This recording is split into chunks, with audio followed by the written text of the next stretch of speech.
You gonna act up now? Of course you are. Oh, of course you are. Come on. Come on, hurry up.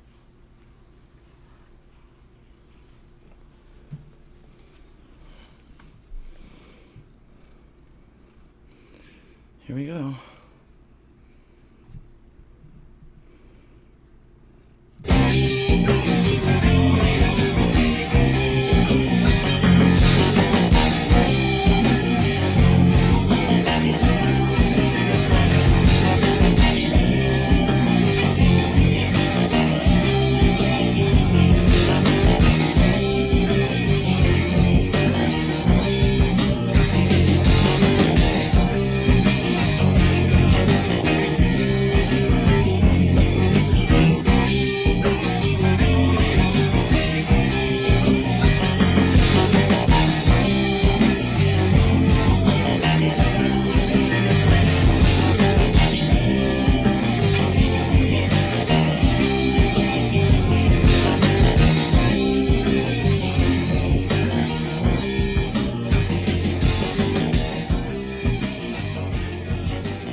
Greetings and welcome to Talk to Me America.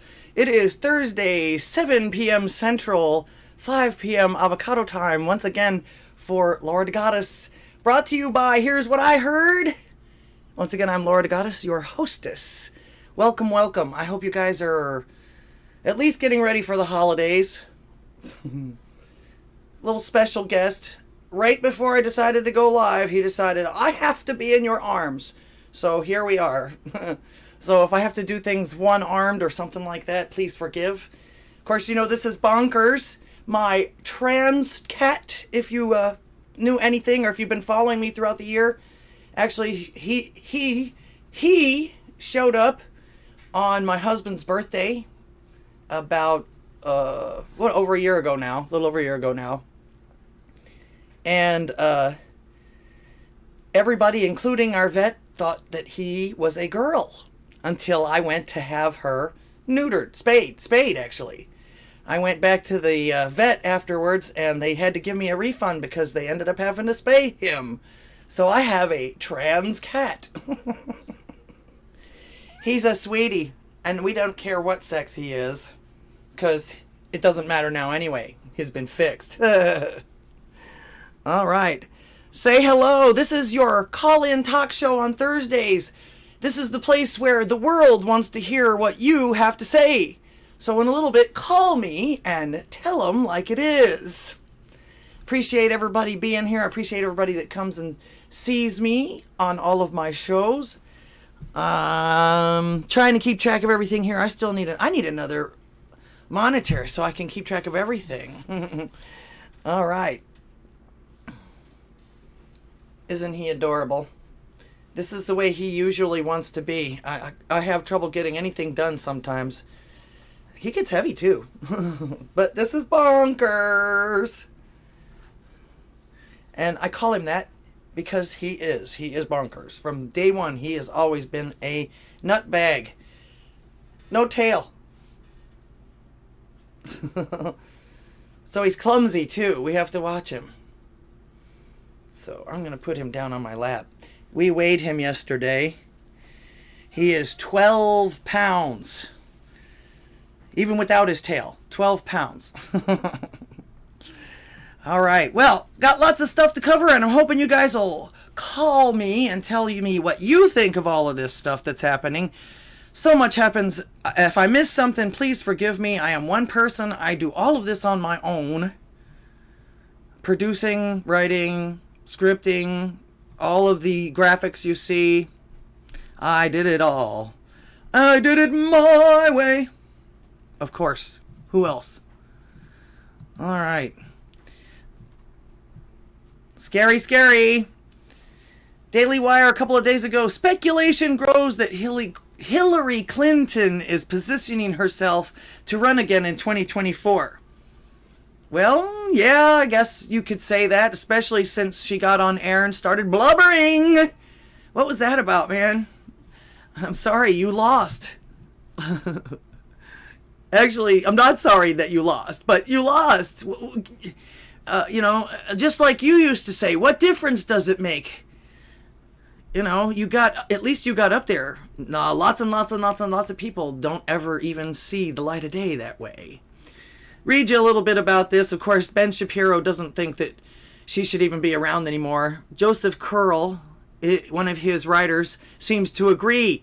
She just won't go away. Speculation is running hot that Hillary Clinton, a spring chicken at age 74, wow, she's old enough to be my mom. Compared to the 79-year-old President Joe Biden, both of them, I think, have lost their ever-loving minds. Not to mention the fact that here we are once again, old and white. Is maneuvering to run for president again in 2024. I hope she does. She will surely lose yet again, no matter how many of these celebrities come out for her. Just this past Sunday, Clinton warned that former President Donald Trump is planning to run again. First of all, how does she know that? You know damn well he ain't talking to her. Unless they've got a spy in his establishment, that's the only way she would know. Not to mention the fact he hasn't even told anybody whether he is or not. I think that could be the end of our democracy. Oh, you mean like the entire 4 years when it wasn't? I love these coulds, shoulds. It may happen. It's like, are you a soothsayer? Do you know the future? No, you don't. That's the reason why you lost. Nobody knows the future.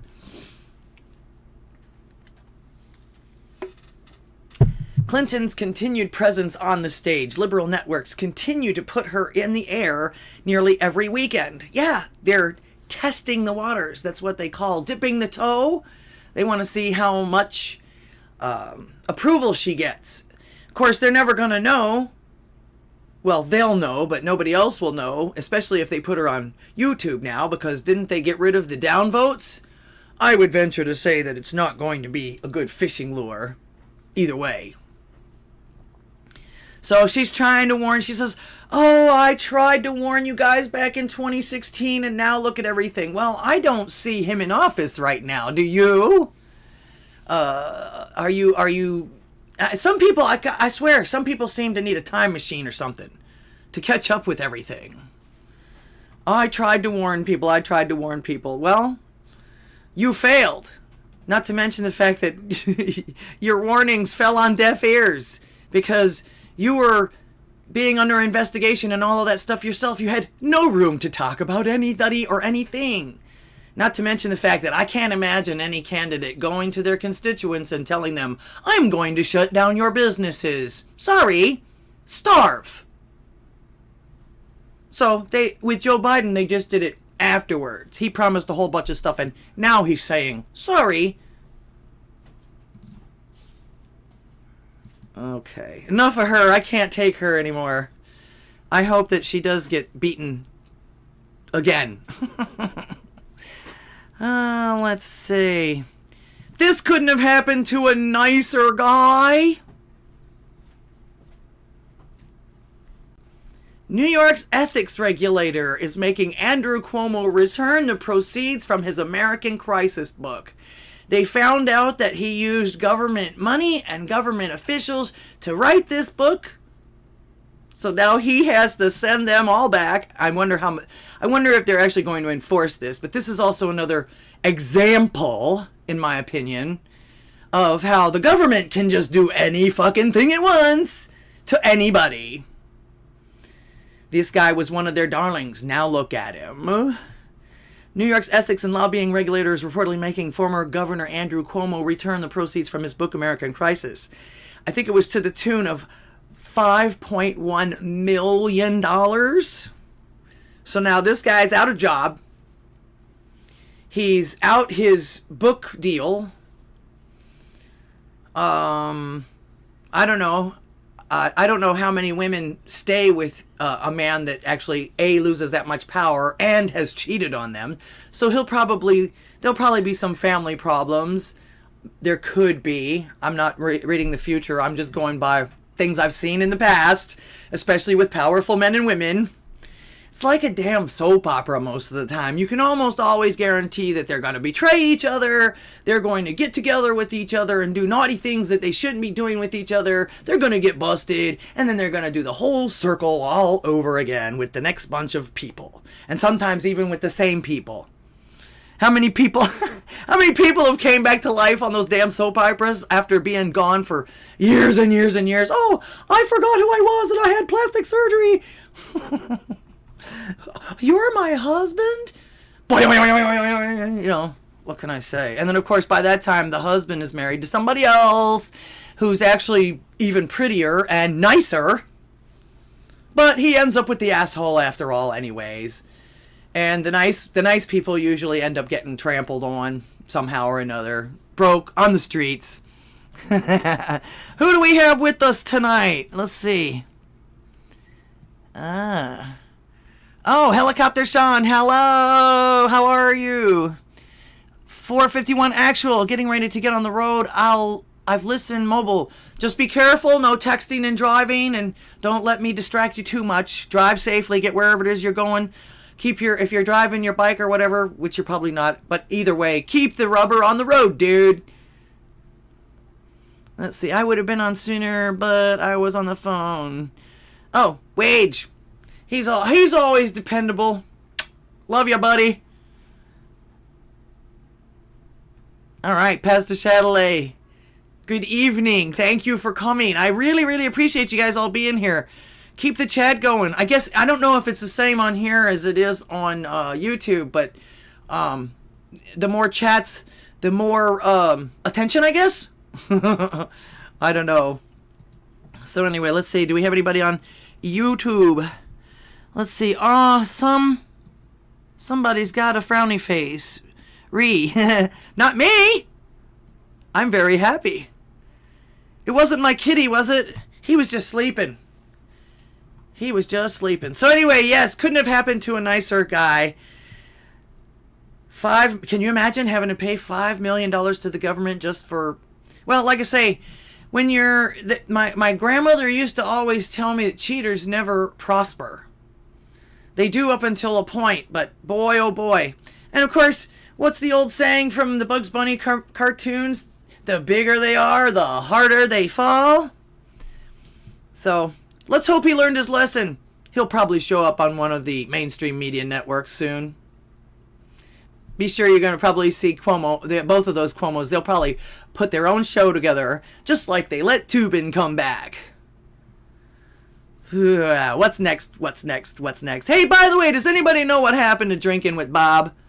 That's a mystery I've been trying to solve for the last 5 years. Does anybody remember that guy? He would talk into this iPhone and it would move around and everything like that, but his tagline was, what's next?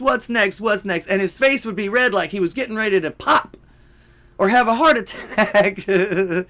Wonder what happened to him. They deleted all of his YouTubes. His channel is still there, but there's no explanation. He just disappeared. All right. I think I remember talking to a few people on the last show about this.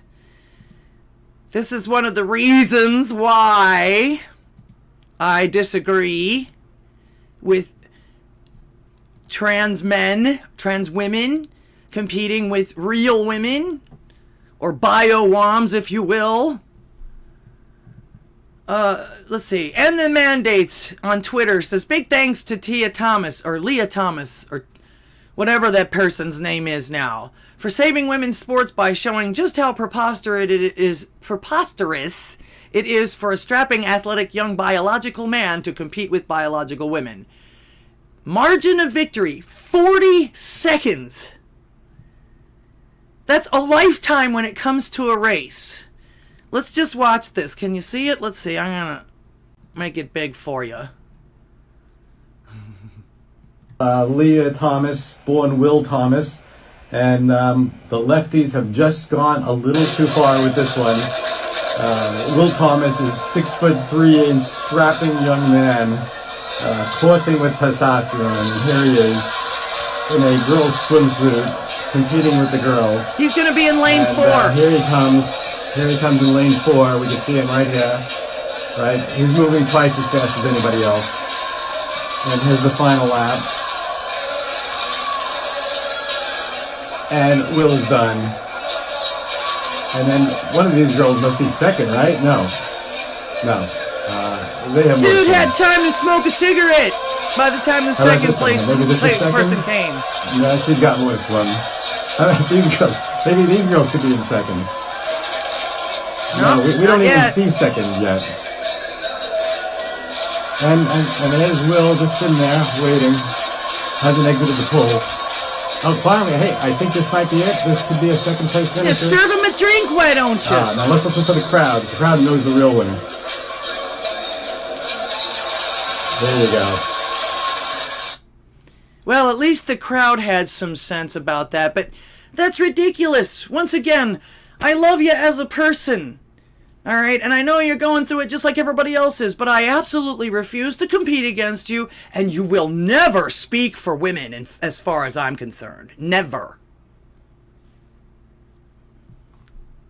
Unbelievable. In fact, I'm reading and hearing headlines that there's young ladies coming out. There's more and more young ladies coming out about this.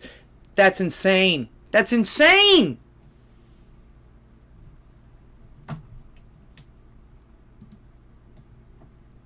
And of course, he decided to, decided to rub salt into the wound.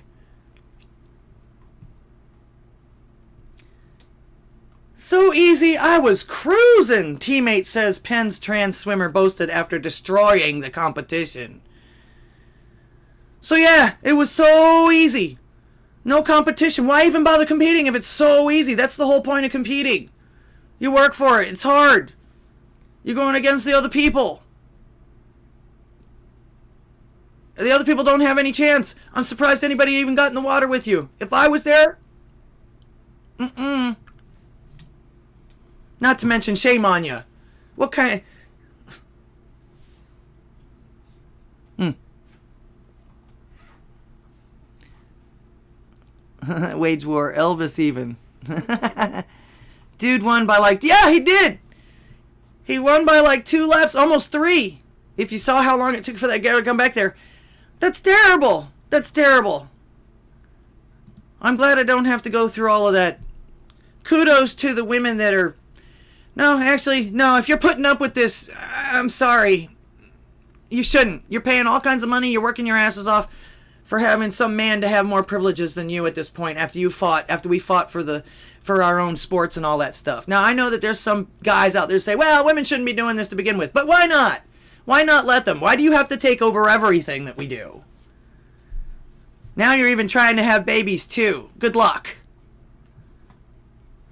We all remember this person, right? This is something else where this is my couldn't have happened to nicer people days today.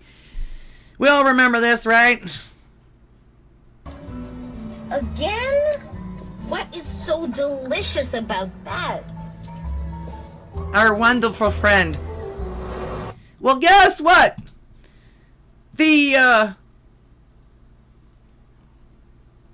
agenda, I guess you could say, she perpetrated has come back to bite her in the ass now. Once again, couldn't happen to a nicer person.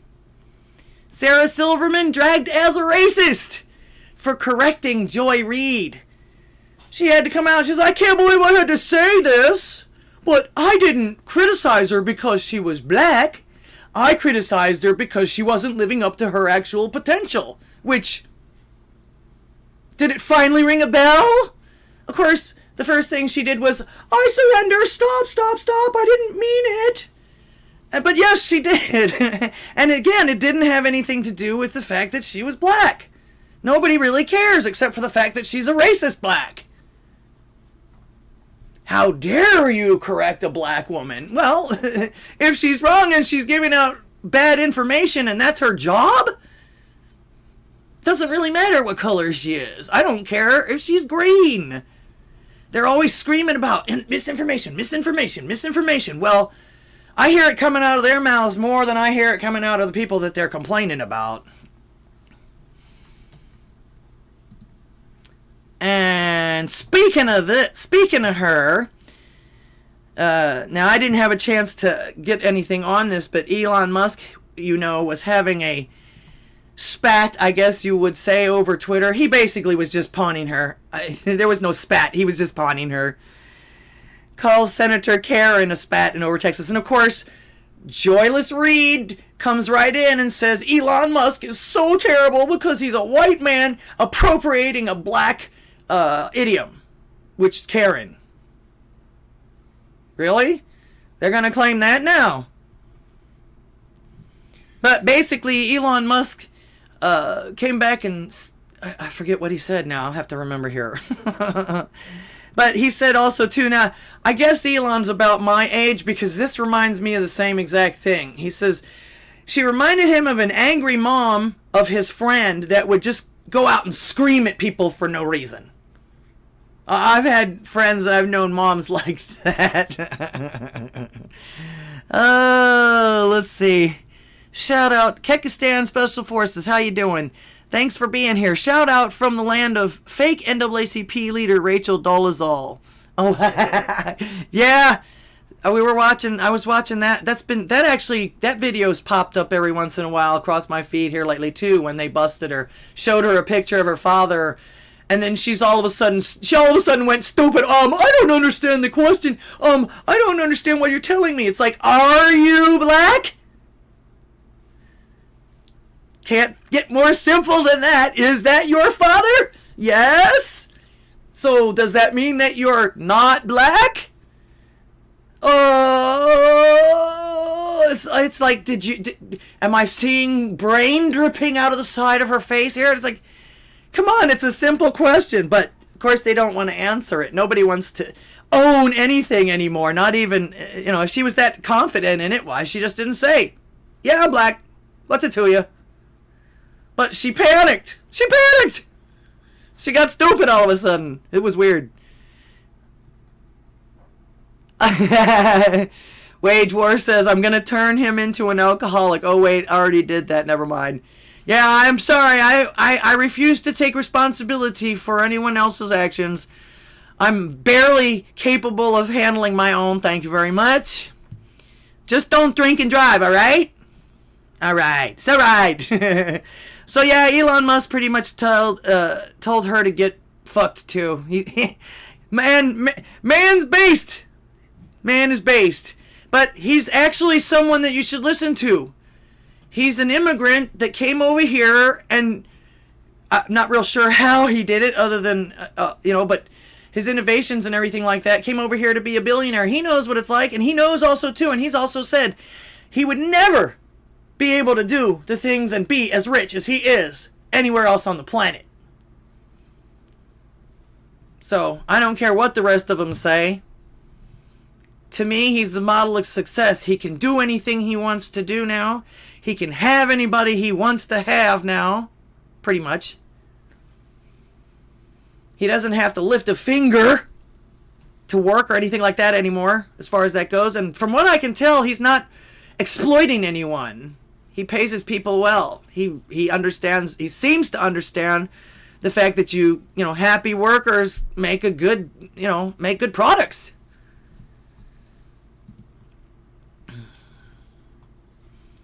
So, and of course, Joe the Joker man strikes again. Joe Biden jokes that he no longer looks at polls because of his low numbers. That's a joke? That's why I say that's a joke. He's the terrible jokester, though, isn't he? Actually, to be honest with you, this entire administration seems to be quite the joke, if you ask me. President Joe Biden is wildly unpopular, but the fact that the nation appears to have buyer's remorse is not stopping him from doing his media shtick. Of course not. They're not going to... I was going to say, you're going to hear the lies from them because nobody's going to get up there and say, look, don't vote for me. Oh, wait, didn't he do that?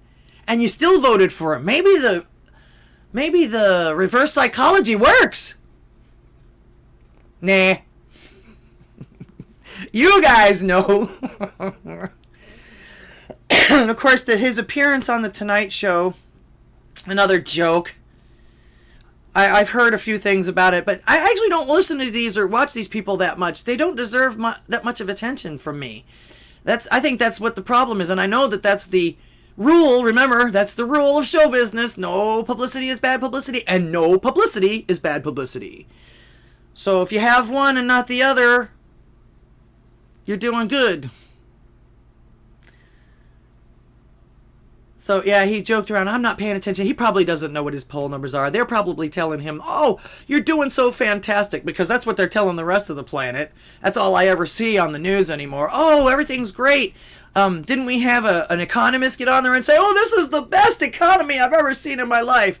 Well, I'll tell you what. We went to the grocery store yesterday, and for $30, I got 2 bags full of food, and that's not those big paper bags. That's those dinky little stupid plastic bags. I needed some milk, some eggs, and some bacon and stuff like that. And $30 for 2 little bags. I used to be able to fill up my half the cart for that. Yep, no funny, no money. And they want more. I couldn't believe it when I read that they were trying to do taxes on unrealized gains in the stock market and stuff like that. It's like, oh, in other words, they're taking taxes on speculation. So what if you don't make that money in that amount of time? Do you still have to pay those taxes on that money that you might have made? God, we got to get these people out of office. These old people. These people, I got to tell you, these people were old when I was in high school. And that was some odd 30 odd years ago or so. These same people are in office now, and now I'm old. Well, kind of. But they are old. These people are boomers. Everybody's always complaining about the boomers. Why won't you get them out of there? What's the deal? You can't complain about them if you don't do anything about it. So, yeah, and he's one of the biggest boomers on the planet. In fact, he's reverting back. After a certain age, you start reverting back to your childhood, to where you need to be fed, you need to be changed, you need to, Of course, I noticed they're not making a big fuss of that anymore. I don't understand why that was even news. I can just hear the conversation, though. Lady Godiva, or whatever her name was, or the English royalty over there. Oh, I can't believe, with her martini glass and her pinky out. Oh, I couldn't believe he was so loud. She couldn't stop talking about it. What the hell? At least that's what they said. Of course, this is probably the main reason why Joe doesn't look at his poll numbers. Not only did it take him, a week, 2 weeks, I think now, to get to Kentucky after this horrendous storm surge that went through there with all the tornadoes. But of course, this is why he's not looking at his poll numbers, because this is what's happening.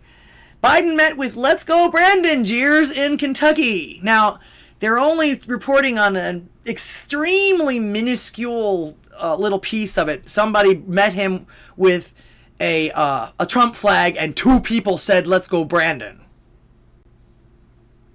So I'm like, did they chase these people away? Did they shut them up? What happened there? Because the people I know wouldn't have stopped there.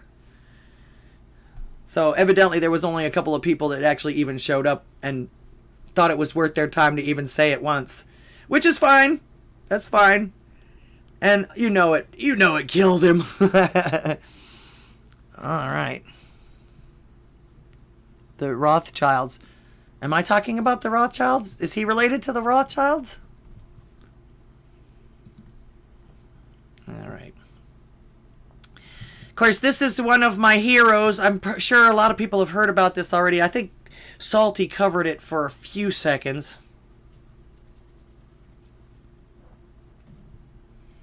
Actually, I can't help the buffering. That's my slow speed. I do the best I can.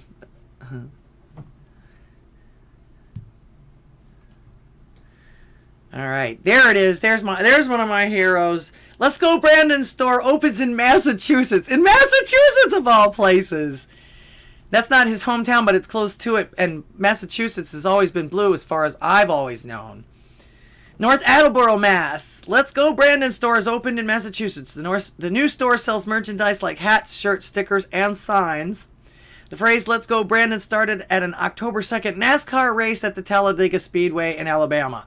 Oh, I've been to that raceway. My grandfather used to take me there all the time when I was a kid. That was fun times. In fact, the best part of that as kids, we'd go under the bleachers and people would be dropping their money and all kinds of stuff on their heads. And so we made all kinds of money underneath the bleachers. People be, they'd sit there, they get their cigarettes out or whatever like that. And a lot of times they'd drop it down there. And you'd see them come looking for it and everything, and we'd be gone already. We'd be already down the road, down the other side looking for more stuff. But yeah, I remember that. It was really loud too, so nobody could really yell at you and be able to hear it, or you'd be able to ignore it. Those were some good days. I remember getting all kinds of candy and stuff after that. People dropping their change down there. Do kids still do that? Nah, they're probably all in their phone and everything. I was gonna say the next couple of generations are all gonna be cross-eyed. So, hip hip hooray for the Brandon store in Massachusetts. Keep going, Americans. Alright. I was asked on the last stream if I was going to cover anything for Marjorie Taylor Greene. I found her Twitter diatribe. I'm wondering, is this the thing that you mentioned, Wage? This thread that she had on Twitter? Imagine you protested for BLM, and when the protests turned violent, you were arrested and held for nearly a year, abused harshly, pre-trial in jail, under the hateful oversight of a deputy warden that is a white rabid Trump supporter. The media stories would be non-stop. She goes on, I think, what does she do, 8, 9 of these? 2, they would win Pulitzer Prizes for courageous journalism. Every single civil rights group and civil rights giants would be protesting outside the jail and suing the entire government, demanding the release of the abused BLM pretrial defendants and the deputy warden's head on a platter. 3, only that didn't happen. She's based too, I like her. They keep calling her crazy, but it's not that she's crazy. She's passionate about this. She's tired of being pushed around. They all get called crazy when they start talking the truth. That's the weird thing about our government these days. At all, BLM protesters and violent rioters had over 90% of their charges dropped, and none of them are languishing in pretrial jail, enduring hateful abuse under an entire system that hates them. But pretrial J6 defendants are being abused. That's not cool, man. And I've actually read I've read and I've heard from several different sources, Ben Shapiro, Salty, all kinds of our side, and even Styx has mentioned it, that these guys haven't even been charged with anything other than trespassing. Why are they being abused? Why are they being held for so long and being just human rights violations? Why is this happening to them? We know why, don't we? She's talking about it. 4, the FBI has targeted and arrested Americans who were at the Capitol on J6, and the Biden DOJ charged them, including Owen Schroyer and Alex Jones, and there was quite a few. Roger Stone. In fact, they're even going after his wife now. I gotta say, that is actually one good reason to be afraid of doing some of the things that we did, or that we're doing on our live streams and talking about this stuff and bringing it to people's attention if we can, is the fact that they don't just go after you, they do go after your family. I had to think long and hard before I decided to do this, because I knew that they would try to go after my family members if I if I got out of line, or if I didn't agree with any of this stuff.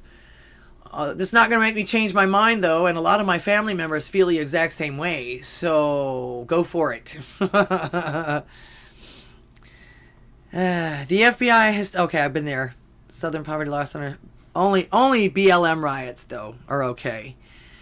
The extreme hateful views held by the very woman, Deputy Warden Kathleen Landerkin, who controls every aspect of pretrial J6 defendants' lives in the D.C. jail, are so intense she has made sure J6ers have been treated unusually cruel. Read here. I'm not going to pull that up. You guys can pull it up. That's on her Twitter thread. I'm actually not on Twitter, but I don't need to be on Twitter. Everything of importance comes up. Why do I need to be on Twitter? I'm not going to get in a fight with most of these people that are unarmed in battle of wits anyway. Let's see. Wage War. I have a full copy of the MTG press release that was also Dustin Stockton and his wife. Oh, okay. My family on board had a council. Kyrgyzstan Special Forces. Once again, I want to thank you guys for being here. Oh, thank you so much. The MG Show on Rumble will be playing an interview with the QAnon shaman tomorrow at 11 a.m. Great! Great! Call them elitists from now on. White Who Supreme Golf. To me, they're assholes. They think they're so rich, they think that they're untouchable, and they treat everybody else horribly. So they're just assholes to me.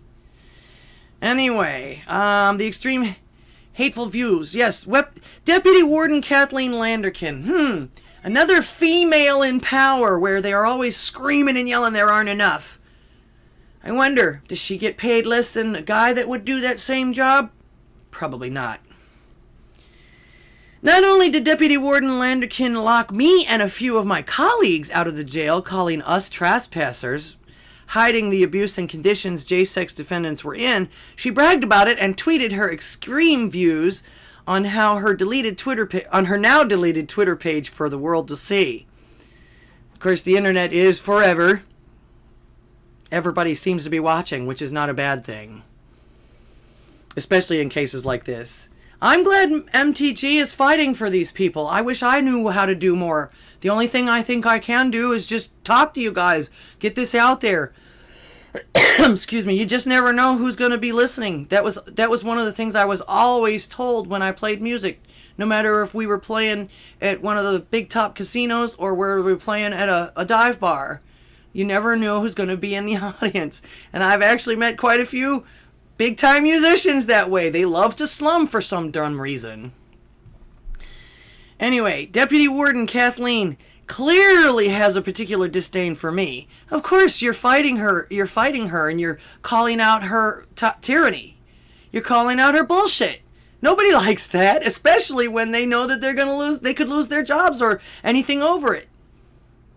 So yeah, keep it up, girlfriend. Number 8, she says, who thinks Marjorie Taylor Greene was a participant in the insurrection? First of all, this was not an insurrection. If you know anything about an insurrection, first of all, you can't have an insurrection without armed people. These people were not armed.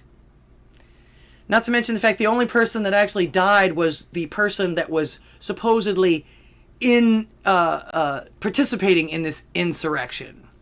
But one thing's for sure, and this is the one thing that told me beyond a shadow of a doubt, you can't change my mind. I don't care who you are. But do you remember the dancing cop inside? As they come up the stairs, he's inside, and to the right is the hallway where all the congressmen and senators are gathered or would be gathered and everything like that. And he danced around and directed them the other way. I guarantee you, if this was an insurrection, that man's brains would have been on the floor and they would have gone right for that hallway. There would have been no dancing around. He wouldn't have been able to take them and direct them anywhere else. He wouldn't have been able to sweet talk them. He'd have had a bullet in his head and they would have gone down that hallway. So don't come at me with this insurrection bullshit. Free these people. And in the words of Forrest Gump, that's all I got to say about that right now. Actually, though, Marjorie Taylor Greene is also fighting against this debt ceiling, or was fighting against this debt ceiling. She's a beast. She's a beast. Marjorie Taylor Greene calls McConnell Biden's bitch over the debt ceiling vote. He basically fought it and fought it and fought it and then said, okay, which is what he always does. He's been in office now for how long? Almost 40 years. I've never seen him fight for anything. It's always fight, fight, fight, and then, okay, you can have it. Again, another boomer dinosaur. Oh, let's see. Hello, Haley. How are you doing? We got on YouTube. Let's see. Sarah Silverman. Blech. Yes, I agree. But again, what happened is it couldn't have happened to a nicer person. You perpetuate this stuff, and it's gonna come back at you. And it's not like we haven't been telling people, told you so. That's the reason why we don't treat people that way. They can't figure out why we don't come back at them with this stuff. It comes back to you. Just like that. Now she's all scared and everything. Oh, God, are they going to cancel me because I talked to a black woman? I reminded a black woman that she's a smart person from Harvard. They're going to cancel me for that? She's not going to learn her lesson. Not yet, anyway. It's going to take her actually losing everything for her to finally lose her lesson. Guaranteed. Let's see. Joe is a mournful joke. Can the younger generation really run the country? Well, you don't have to be that much younger. I mean, right now, the Xers should be in there. People like me. And about 10 more years, they retire at a reasonable age, 65, 70. Even less than that, 65. They retire at a reasonable age. And the next generation should be able to come in there like that. But most of these people have been groomed since birth. In fact, that's one of the theories people had about Obama. And the Bushes. And Clinton. Both of them.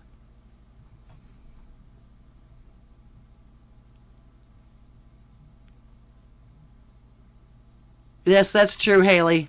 She says you have not converted a man just because you've silenced him. Nope. And a lot of times you don't want to see pent-up energy come to light because it's not pretty. Not to mention the fact you cut a man's tongue out, you're not afraid of what he's... You're not afraid of you're afraid of what he's going to say about you. You're not afraid he's going to lie. You're afraid he's going to tell the truth. Let's see. Keck says, the only guys that looked suspicious to me was the team of 3 that stacked and packed and went in and out and grabbed something. The Crisis Actors studio was a joke. Again, where's Ashley? You talking about Ashley Babbitt? The young lady who was shot in the neck? The only person that died in the insurrection? Ugh. So, yes, let's stay behind Marjorie Taylor Greene, because if nothing else, she stands for free speech just like the rest of us, and that's the most important thing. In fact, I agree completely with, oh, goody, I'm getting a phone call. All right, let me answer this.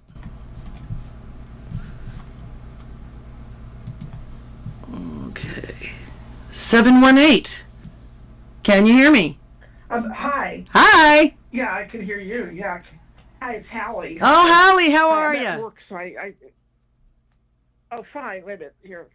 Can you hear me? I'm at work, so I can't be too long. Oh, no problem. But it's sort of similar to the subject of Sarah Silverman. I wonder, do you get the feeling the liberals are fighting for their lives right now?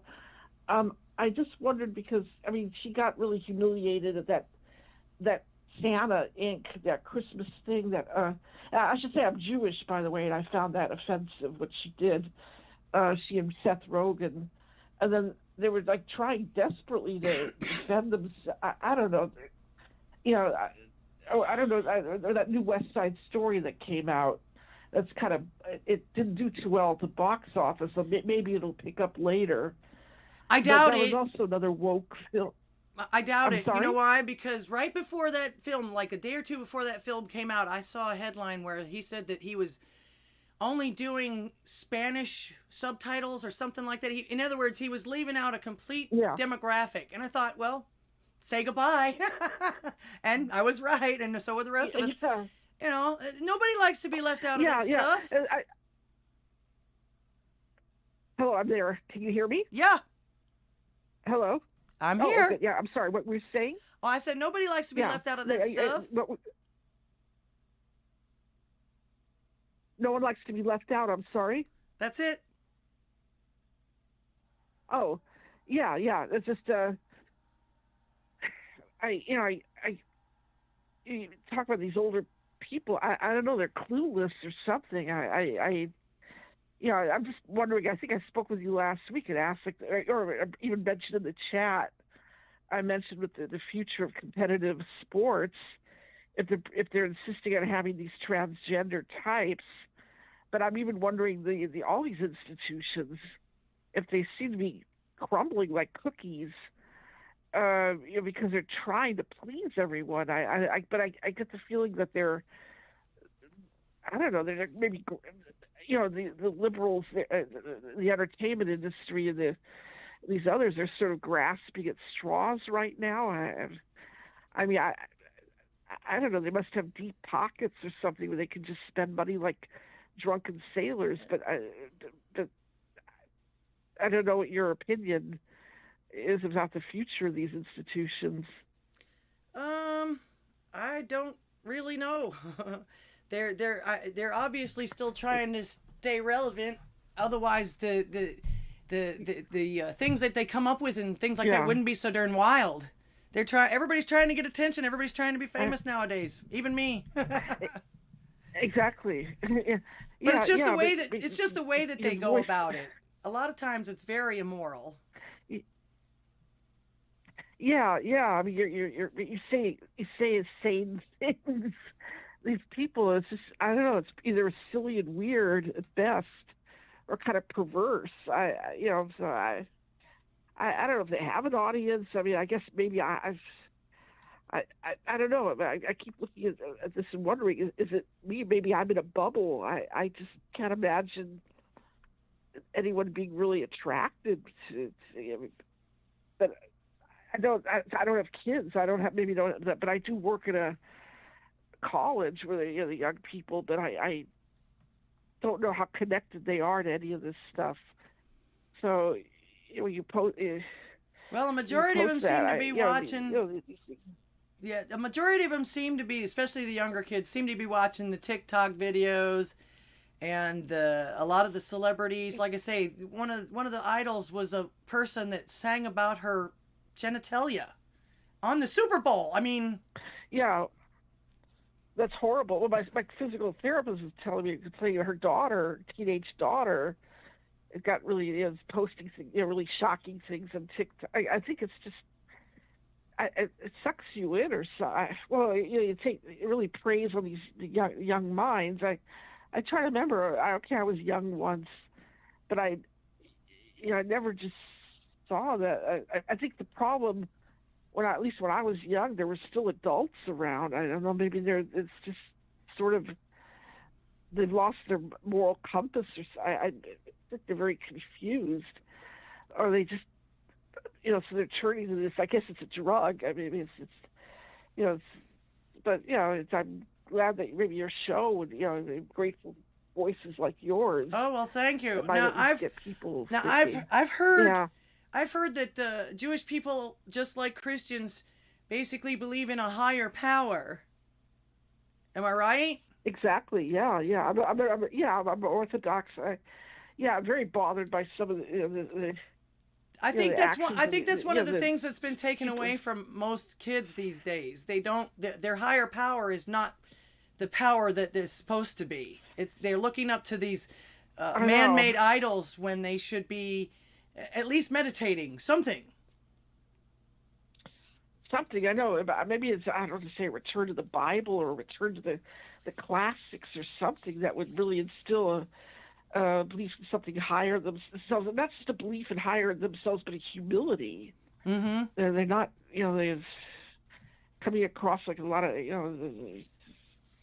know-it-alls. I don't know, either that, and then they get this malicious behavior. But oh yeah, I don't know. It's just maybe I'm the queen of negativity, but I just do hope to see good changes. As I said, I'm grateful for these voices on YouTube that are trying to. Get the word. I've often been tempted to do my own YouTube, video, or so, so it's kind of encouraging. Yeah, go for it. Every voice is going to help in this case. In fact, I saw a tweet from Zuby the other day. Yeah.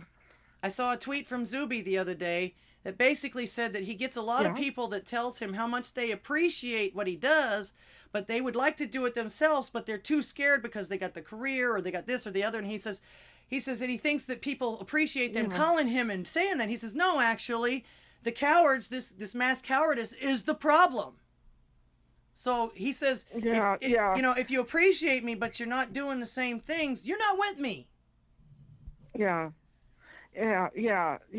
Well, all I can do is just, listen and give encouragement. I have a full-time, I work a full-time job. In fact, I put in 50-hour work weeks right now.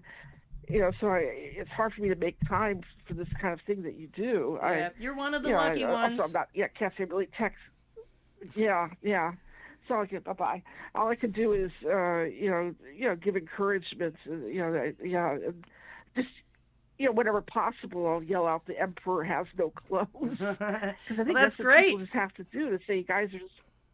That's great. Yeah. Anyway, listen, I got to get back to my work here. Okay. Well, thank you so much for calling, Hallie.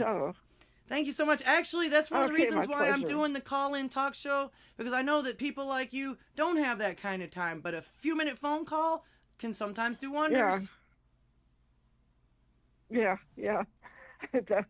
Okay. You have a great night now. Have a good weekend. Thanks. You too. Merry Christmas. Bye-bye. Bye-bye. All right. Bye-bye. All right. Shout out to the caller. Thanks for calling, Hallie. Do appreciate that. This is someone that molds young minds. And like I say, that is the reason why I actually am doing this call-in talk show. Everybody call in. Come on. Let me make sure I got it down so that it doesn't blast everybody when it rings. Okay, yep, there. Good. Okay, yeah, call me.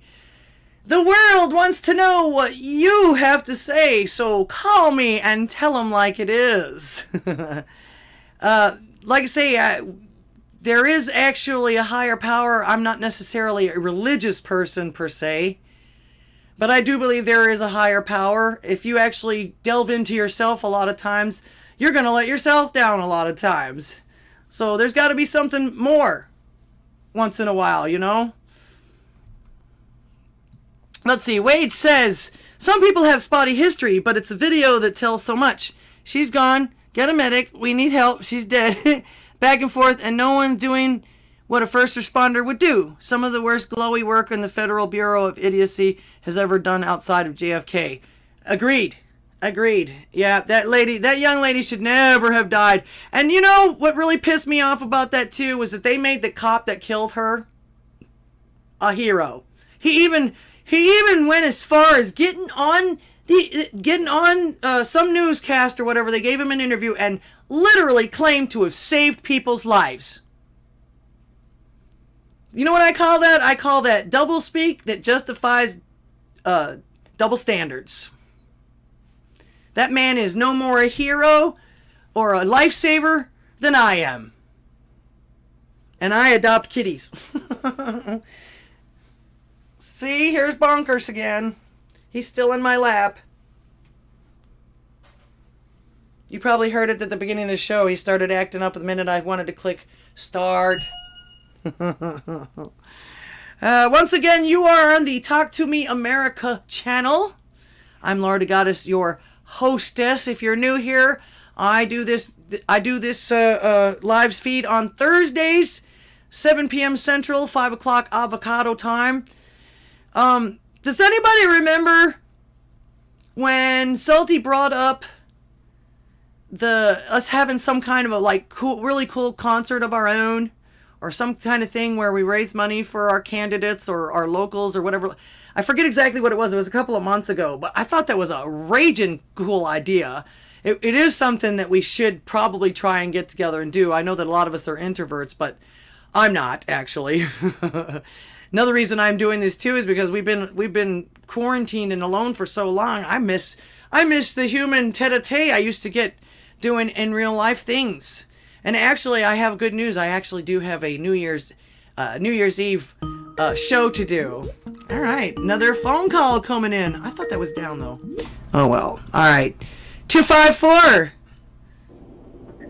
Can you hear me? Yeah, it's 451 actual. How you doing? Oh, 451. I hope you're staying safe. Are you going hands free? I am hands free. Yes. Okay, Yes, because he's driving right now. Where are you headed, if you don't mind? Oh, I'm going to Austin Bergstrom International to pick up the in-laws. They're coming to hang out for Christmas, just like Americans should, because fuck Anthony Fauci. Hell yeah and hell yeah. That's fantastic news. That's fantastic news. Yeah, don't let him... I put it this way, from day one, I never let any of those guys tell me what to do. Not even Trump. In fact, I got called a racist or something like that for asking for actual information, because they were going back and forth. Oh, didn't you think you waited too long to do this? It's like, how about, where can we get the help that we need to get if we get this? You know? They never said anything about that. Because you're trying to pull the spoon. Yeah, you're trying to pull the spoon from the baby's mouth, and so of course they're going to cry. Yeah. That's the problem with most people, and that's why I was calling. Is I actually wanted to touch on something you said with the last caller about the leaders, about needing leaders, about needing people to speak up and speak out. You know, and that's one of the reasons why I have my show. Also, you know, I stood up. I said, you know, I'm kind of done just having these conversations with my inner circle and not, you know, projecting these ideas out there and getting it out there. And this morning we were talking about these guys in New York City who went to the Cheesecake Factory and did a sit-in without their vax cards. And the police in New York City came and arrested these guys. And one of them was a Iraq-Afghanistan war veteran, and he was talking to somebody who, you know, obviously had their phone out, and they were asking him questions, you know, like, why are you doing this? He said, because I fought for this country. I put my life on the line, and I'm here to defend fucking freedom, which is what everybody should be doing. It's times like these where the leaders in society need to step out and be the ones to get comfortable with being uncomfortable. And so that's one thing that, you know, I think all of us that are taking the chance and have the voice out there need to be encouraging those that, just like you just did, those that are trying to get into it, are interested in sharing their voice, because the more momentum that we have, the more voices we all have saying, look, something's not right with what you're all being told. Here's an alternative. Do your own research. Be a critical thinker. I think the more normies are going to wake up. So I think it's super important to emphasize that if you've got something to say, then say it, because if we don't, the same outcome is going to happen where none of us have the right to speak at all. And it'll be complete totalitarianism. So I appreciate that sentiment that you said. That's why I wanted to call in. But I appreciate you calling. I do. Appreciate it. That's actually one of the things that I said, because they took off my heart video off of YouTube. And so I put a video on, because most people think, you know, most people are looking for my videos on Saturday afternoons, and they took it off. So I told them that basically one of the main reasons why I started these channels is because of the fact that, like a lot of people's vacation time, if we don't use it, the freedom of speech, we're going to lose it. Thank you. Absolutely. All right, well, take care. I'll see y'all in the chat room. Take care. Thanks for calling. Make sure you go check out, what was it again? Where can they find you? 451 actual on Odysee. On Odysee, yes. He does. You do a ham radio instruction too, don't you?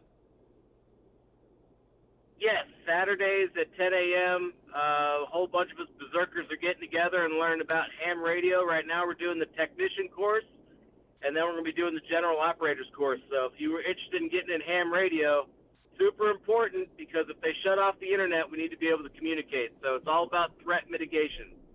Just having an extra line of communication with all of the people that we need to stay in contact with. Well, if you know anything about computers at all, backup is always good. Redundancy, That's right. redundancy, That's right. redundancy. All right, take care, guys. All right, thanks for calling, man. Be safe out there. Merry Christmas to you. Sure will. Yep, same to you. Bye-bye. Good night. All right, 451 actual. Thank you for calling. Awesome call, awesome call. Yes, and again, like I say, that's one of the reasons why I know that everybody doesn't have time to do this whole thing, because it does. It takes me hours to get some of this stuff together, the graphics, the scripts, the looking for all of the information and finding things, and actually being able to, if you spot something while you're doing something else, being able to stop and go find it and go save it for the next video or whatever like that. So yeah, you're constantly working on this stuff. So I know that most people don't have time for that, but that's why I have the call-in talk show, because like I say, every voice counts, and I'm giving people the opportunity to just take a few minutes rather than their entire time doing this. In fact, I'm hoping one day that I'll be special enough that Salty calls me. And yes, Salty, you can be yourself on my show. That's what the freedom of speech is all about. Do I like everything you say? Nah, but what am I going to do? Take away your birthday? I can't hear with the phone in my ear. Let's see. Keck Special Forces says 10 meters might save your life. Yep. Especially when it comes to crazy women and sex, right? I'm terrible. Yes, I'm terrible. It's a man's world. All right. Keep the calls coming. I'll be here for another half an hour at least. Like I say. Actually, one thing I wanted to mention to you all too, I'm actually starting to see in my research and the stuff that I do and watch this stuff all day long and everything, I'm finding that some of these politicians are speaking in a pattern that really should concern us, because it sounds almost as though they're trying to get us used to the idea of being rounded up like they are in Australia. In fact, I talked about Sheila Jackson Lee. I think it was last week or the first week, about her talking about how this ending of life of babies law in Texas is literally making it like the 1800s bounty hunters. Now, my first question was like, were pregnant women being bounty hunted back in the 1800s? I'm still not real sure about that. I don't remember that in any of my history. Were women being bounty hunted at all, unless they were criminals back then? Okay, so, but she's got that now. She has that idea in my head, that little idea in my head. Bounty hunting. They're going to be chasing people down over the abortion law? So that didn't make any sense. But, let's see. I think it was Cheney? Liz Cheney? Let me see if I've saved that.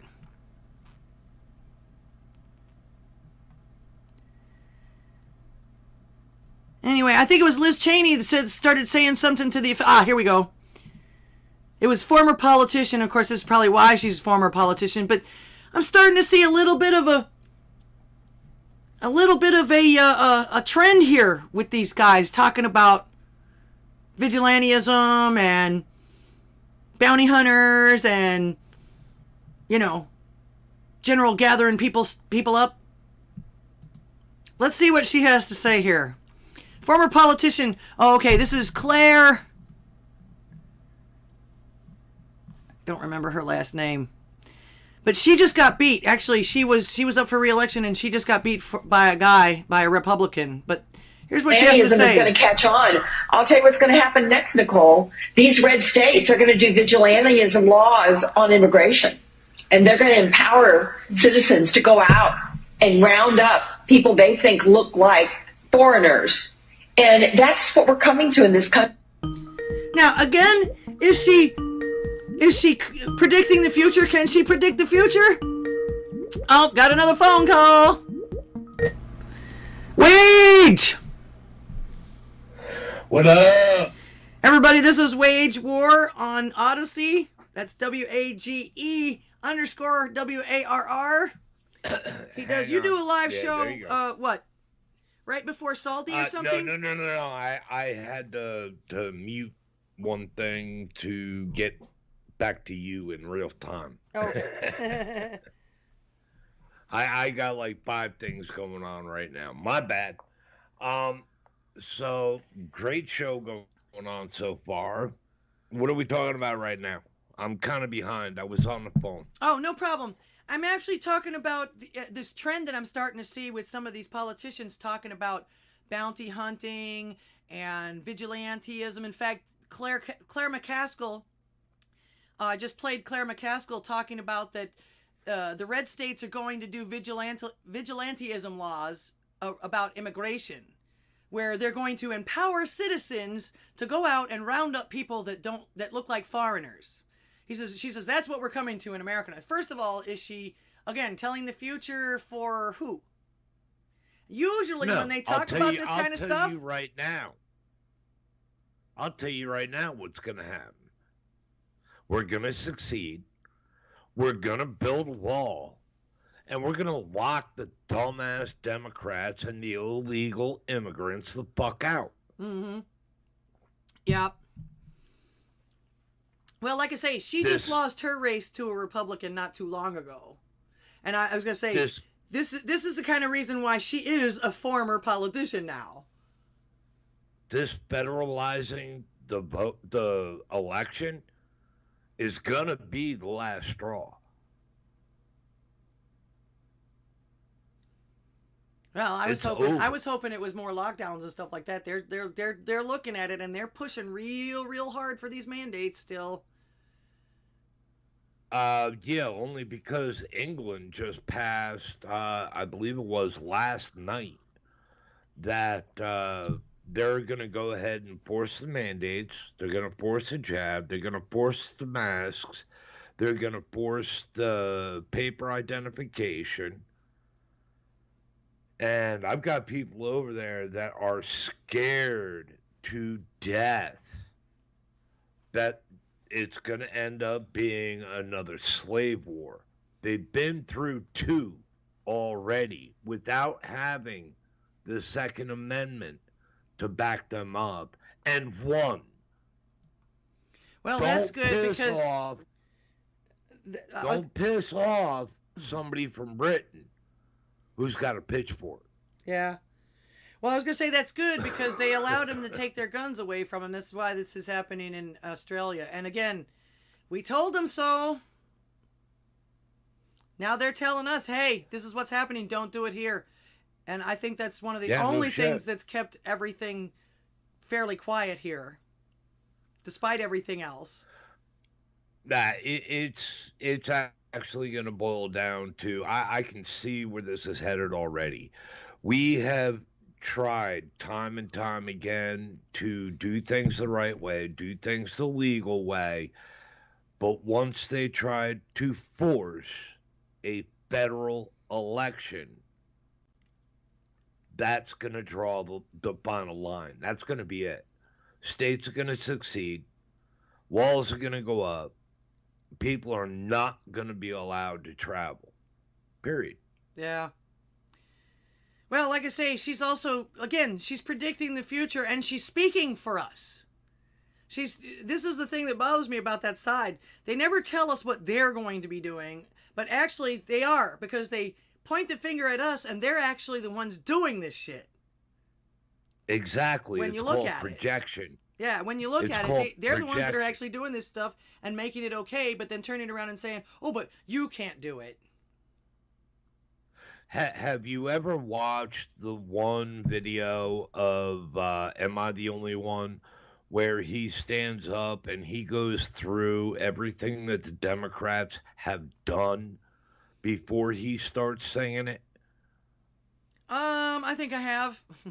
at once at least. If not, it's the one with the blue background while he's on stage. Okay. It's relatively easy to find. Kekistan says every scar on America has come from the Democrats. Oh, Every racist law has come from the Democrats. you're right. Check out. They did Jim Crow. Go research.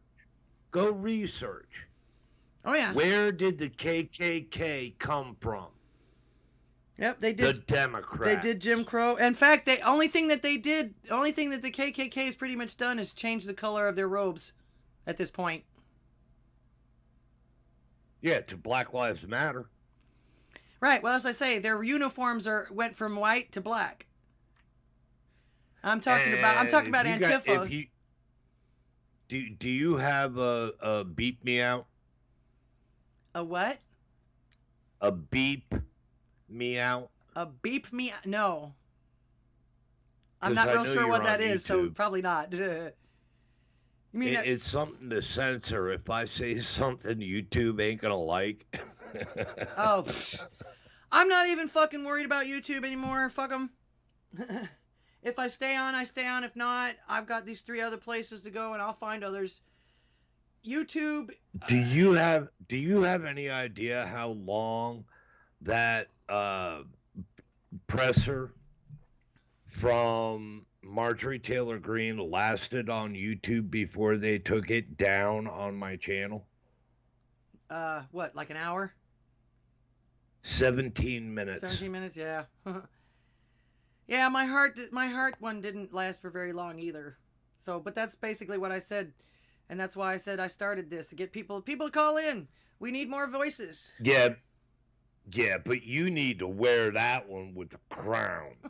That right there is like popping your cherry. Oh yeah, well I took it and made You finally got banned. I took it and made it an exclusive everywhere else, as if YouTube really No has doubt. any. That's the only way you can do it. Yep. And then I also made another video letting everybody know where it was. Because I know that my regular followers expect a video from me every Saturday. If you go to my YouTube channel, you'll see that there's one there, your invitation, and it tells you if you want my full content, go here, here, and here, because YouTube finds me too spicy. Mm-hmm. YouTube finds you too truthful. And me too, evidently. And I gotta say, I didn't say anything on the video because they're saying that it's against the WHO. Since when do we listen? Since when did the United States go over everything that the WHO does? Exactly, we don't. We have the First Amendment. So yeah, these companies that are silencing everybody over this shit are, well, like I say, it's always the one kind of thing that what comes around goes around.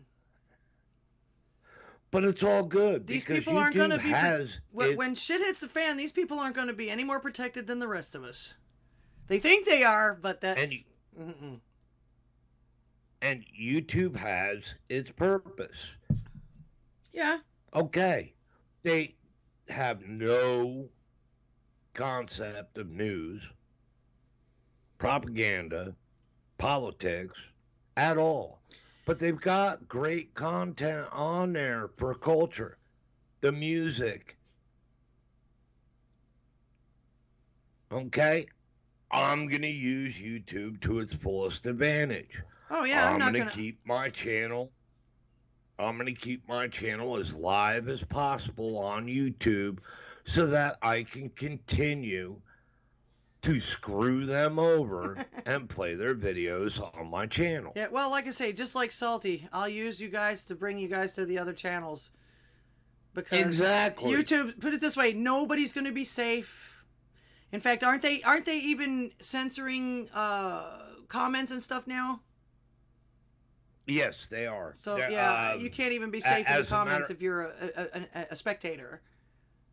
As a matter of fact, as a moderator on a stream on YouTube, I have noticed that you now, as a moderator, mind you, not even the content creator, but just as a monitor, I have to okay and a fucking emoji Oh, well. because it might be offensive. Yeah, see, there you go. There's that word again, might. Nothing's ever sure anymore. You know, my arm might fall off right now, but I doubt it. And I can't imagine Unreal. being incensed by an emoji. I mean, isn't what they're there for, to play with and be jokey and stuff like that with? Isn't that they're supposed to be cutesy and all that stuff? And if it's offensive, why is it available? It was just a knife. Yeah, well, so I say, and if it's offensive, if they deem it offensive as far as that goes, why do they have it in? Why do they even have it there to begin with? Really? They're the ones that fucking added it. So I say, this is your art, dude, and you're gonna impose some kind of a rule for people to use it? How much sense does that make? And this is what I don't understand. How do these people stay in business? How do you turn down so much money that a lot of these people are like Steven Crowder? They kicked him off for the rest of the year. That man brings more traffic to their site, and they just poof, They bye. don't care. Oh, I guess it ain't about They keeping the don't business care. going. They must have something else going on then, as far as that goes. They must be financed It's some other not- way. It's not. Yeah, it's not about the money that's generated by the creators. They're getting all the money they want by the Rothschilds and every other globalist out there. Yeah, that's not a business to me. That's a charity. No shit. That's not a business. It's called propaganda. It's a tool, just like the CIA. All right, let me stop. I don't want to get you in trouble. So did you notice my new let's see. Did you notice what I put here? Yes, actually, the Parabellum. Yeah. Very good. Yeah, does anybody know Latin? That's actually. If you don't, if you do not know what that means on top of her screen, y'all need to come over and see the beginning of my stream. I not only give you the definition of what that means, I even have Jax explain exactly what that means. Jax, as in Jax from Sons of Anarchy. Oh, okay. Well, I was going to say Trump ran on it pretty much. Oh, yeah. So what you got going on now, girl?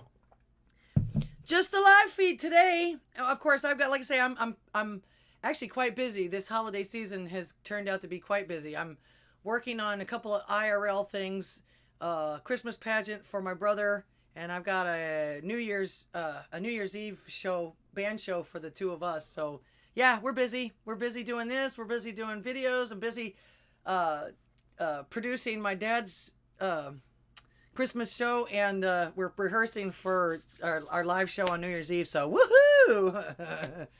No sleep for the next month. By the way, how's hubby? He's wonderful. He's actually changing his guitar strings, and he's the one that brought me the coffee. Well, tell him I said hi. Wade says hi. I don't know if he can hear me across the house. But yeah, I'll let him know you said hi after the feed. Hang on, I'm rolling a cigarette. Okay. Anybody else out there want to have a say so? Like I say, our motto here is the world wants to know what you have to say. So call me and tell them like it is.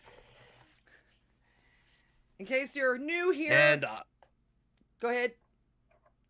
No, you go. Oh, I was gonna say, in case You you're were on new a here, roll. I'm Go. Lord Goddess. And this is Talk to Me America. Of course, you don't have to be American to call me. That's just the name of the show. Of course, for the most part, we are talking about what's happening to us here in America and trying to figure things out and talk things out like it was meant to be. Excuse me. Who is this? Laura the Goddess. Who? Laura the Goddess? Laura the Goddess. Oh my God, I'm so glad we got a hold of you.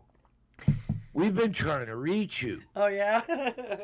Yeah, your automotive warranty is just about up, and we need to get some simple information. Yeah, both of my cars are over 20 years old. I don't think so.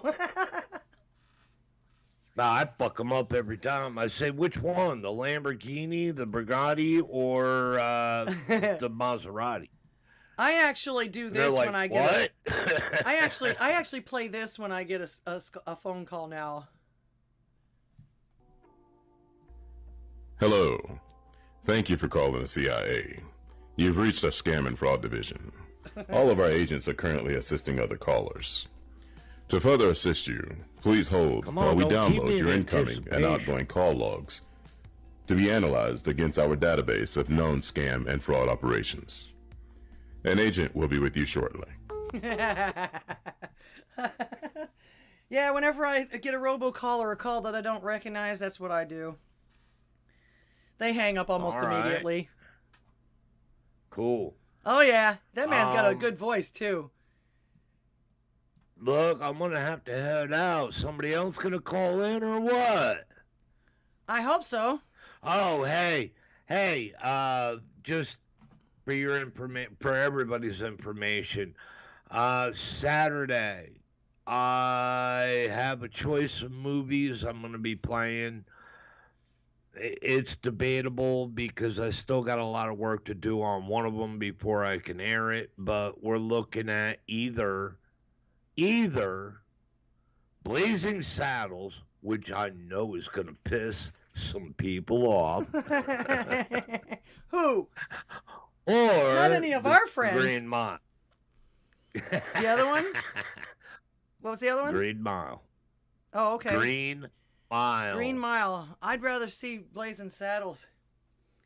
We need funny shit here recently. It's been even though we've been winning, it's not been funny.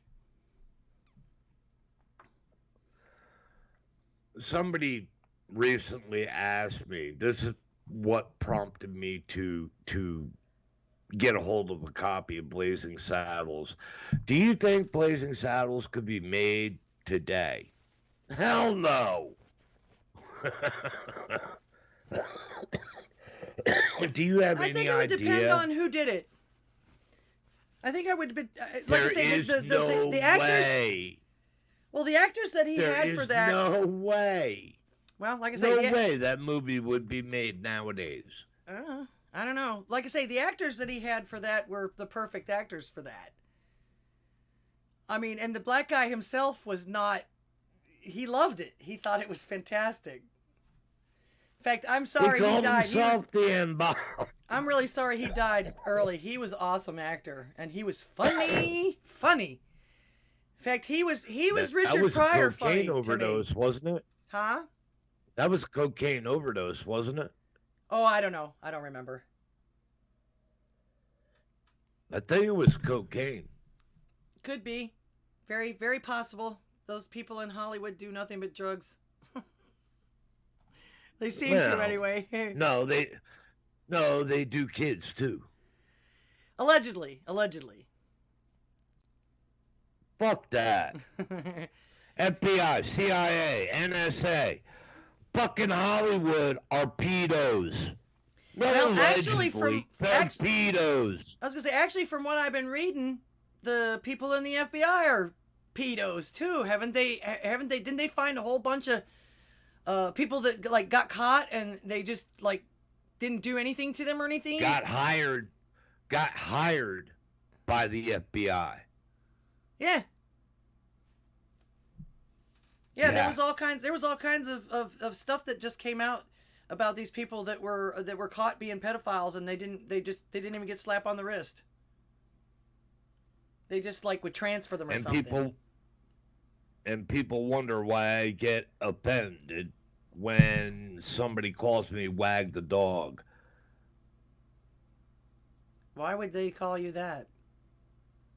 It was a short-lived joke. Oh, okay.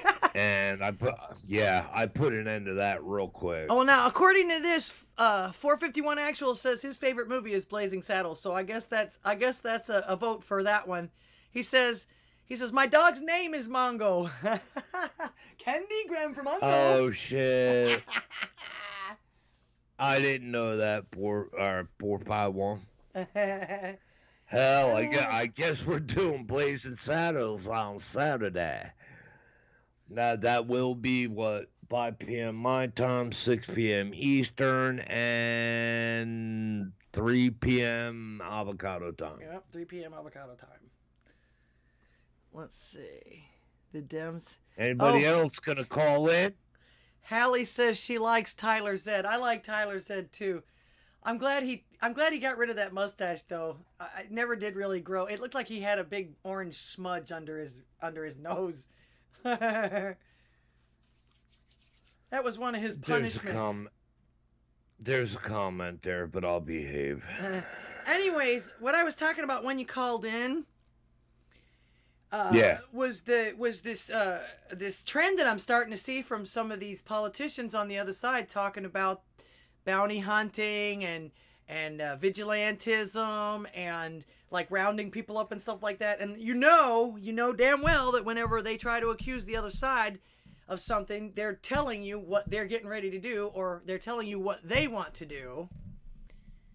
So I guess this is a kind of a warning, because like I say, I'm seeing more and more of these Democrats talking about, oh, they're gonna make vigilantism legal. So, yeah. I sure hope so. In fact, Hallie says, I can watch Blazing Saddles over and over. Today's films, meh. I agree with you. I'm there with you. She says, that film actually made fun of whites, not blacks. Which actually, if you look at it, it's true. It's really true, because the black guy in it got over on all man, of them. where's your white women? Yeah, he got over on all of them. Say, man, where's the white women? Try that one more time. Go ahead. I said the black guy in that movie got over on all of them. Say, man, where's your white women? Look what I found. I've heard that Mel Brooks is making a series of History of the World Part 2. I don't have Hulu, so I'm not going to be able to watch it right away. Let's see. Kekistan says, you can read into anything, like I said earlier. Hulu. Title is saying you can't imprint golf balls with Let's Go Brandon, so we have to troll them now with Entitleists and the whitest golf pros ever.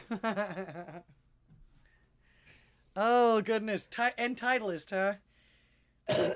Actually, my dad has one of those. Yeah, okay. Wait, whoa. My dad has one of those things where you can put the brakes on. Punch right here. Anything you want All on right. the golf ball. Whitest golf pros. Yeah. Wasn't one of the best golf pros recently a black man? Oh, you talking about Tiger Woods? Yeah. Oh, okay. Yeah, he was half black, half Asian. Doesn't matter. Oh, that's true. He wasn't Caucasian. Nope. So how can it be the whitest golf pros ever? This makes no sense. Mongo confused. Candy Grand for Mongo.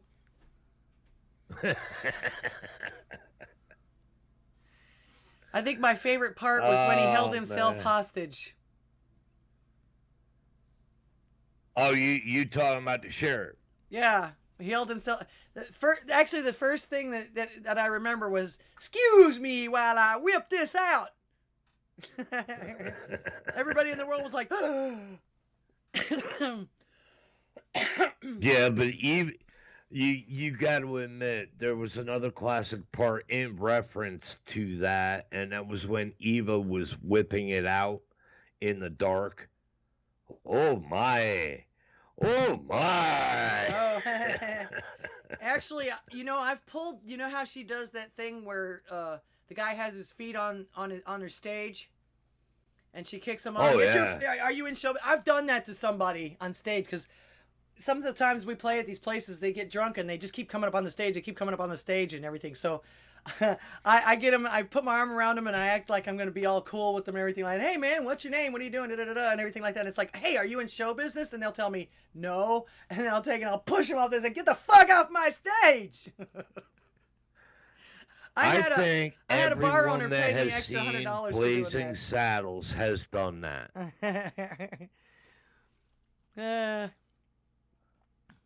Well, as I say, I actually had a bar manager pay me an extra $100 for doing that. He thought that was hilarious. He goes, I can't believe, I've never seen anybody else do that. It's like, I'm crazy. Come on, guys. We need somebody to call in, or I need to step away because I need to get a beer. Okay, is anybody still Figure there? it out. Is everybody Somebody still call there? in. Yeah, let me get one more last phone call before I run your sign off. banner. It's 8:30, you guys. And I can see you if it Let's get somebody else on here. Yeah, even if you're on, I can see if they call in, so that's cool. So All right, I'm going to go run and get a beer. Keep them entertained. I'll be right back. Hello, my No honey. nudity. Hello, my baby. Hello, my ragtime girl. No nudity. No, never. I'm too old for that. Okay. Actually, I'll tell you what. I'll show you one little thing. Neil Tyson deGrasse. This guy always comes up. One of the things I always, when everybody's always saying, follow the science, follow the science, follow the science, follow the science, follow the science. Okay. You sure are. I tell them, I say, you sure are trusting of all of these unknown, unnamed scientists that are supposedly telling us everything to do. And of course, they all, the one name that always comes up is Neil deGrasse Tyson. Which, in my opinion, he's a glorified planetarium manager. I mean, he's an earth scientist. He doesn't know anything about, it's not like he knows physics or a lot of that other stuff. He's an earth science person, which there's nothing wrong with that. Of course, he's also a celebrity. And this is actually, I think, one of the reasons why a lot of people trust him, because he's on TV all the time. They shove him in our face, and he sounds reasonable most of the time. Of course, the video that I did about him originally was when he tweeted about Santa's reindeer on Rudolph the Red-Nosed Reindeer cartoon being misgendered. I thought, wow, that's really important in the Christmas season. So, of course, I did a video about it, and I'm just, how silly. But the thing about it is his time on TV seems to be kind of waning. And every time something like that happens to some of these fame whores, they come out with something nuts. Or something completely, out of left field, or something, that people, are paying attention to that, and they start talking, and it goes over all the news feeds. So then they're happy for, it's like a fame injection, So, this came across my feed, and I'm not real sure exactly what he's talking about, but he sure seems to know the science on this one. This feed of his starts on February 23rd, 2010. Another thought to disturb restful slumber, especially if you are vain. I don't know, like I say, I don't know who he's talking about. He says, in a mirror, you can only kiss yourself on the lips. That sounds like the voice of experience to me. But he goes on. Once again, August the 30th, he repeats this, 2011, the next year. For narcissists only, laws of reflection require that if you kiss yourself in a mirror, it will always be on the lips. Again, is he doing... I guess, I was going to say, since the fact checkers and everything like that, so I guess he would probably have to... Okay, yeah, I can only... Again, sounds like the voice of experience. But he does this 3 more times. July the 12th, 2013. Just an FYI, in a mirror, you can only kiss yourself on the lips. Then again on... It is a good point. It is, but why did he keep repeating it? No matter what. no matter what, you're gonna end up kissing on the lips. Right. Well, as I say, but why does he keep repeating it? Like I say, what I'm saying, I'm going through a thing of 5 of them, and actually, the last time he said that was December 1st of this year. In a mirror, you can kiss yourself only on the lips. I put it this way: the picture in my head is watching him kiss himself in the mirror before he posts. It's really weird. It just, but I mean, this right here is what I'm talking about. Is one of the scientists that everybody comes up with when I make the argument. Who are these scientists that you're trusting? When you tell everybody, oh, we've got to trust what the scientists say. We've got to trust what. You don't even know most of these people's names. You sure are a trusting soul. Oh, Neil deGrasse Tyson. It's like, yeah, okay. Do realize somebody who wants Tyson the number. is, 409. right? Hang on. Somebody's asking for the number. TSS for the number is 409-877-1243. Or you can Skype me at ldghwih@gmail.com. I was going to do Discord, but Discord actually takes way too much bandwidth, and I haven't got enough yet. I'm still waiting on my utility company to finish the lines out here in the front. So could be tomorrow, could be next year, could be 10 years from now. You know how these utilities are. But yeah. You do know who Tyson is, right? Who what now? You do know who Tyson is, right? Tyson. The scientist? Yeah. Oh, Neil deGrasse, yeah. Other than the planetarium manager. Oh, guess what? I got another call coming in. He's the same one that wants world government. Oh, well, that's not a surprise. It's probably why they put him on TV. Hold on, Wade. All right, 720. Can you hear me? Hi. Hello. How are you? I'm doing great. How are you? This is Simone. Hi I'm there. Good. This is Simone from Denver, Colorado. Oh, I've been there. I was in tech school there in the Air Force. Welcome to the show. Nice. Hi, I watch your show all the time. I love your show.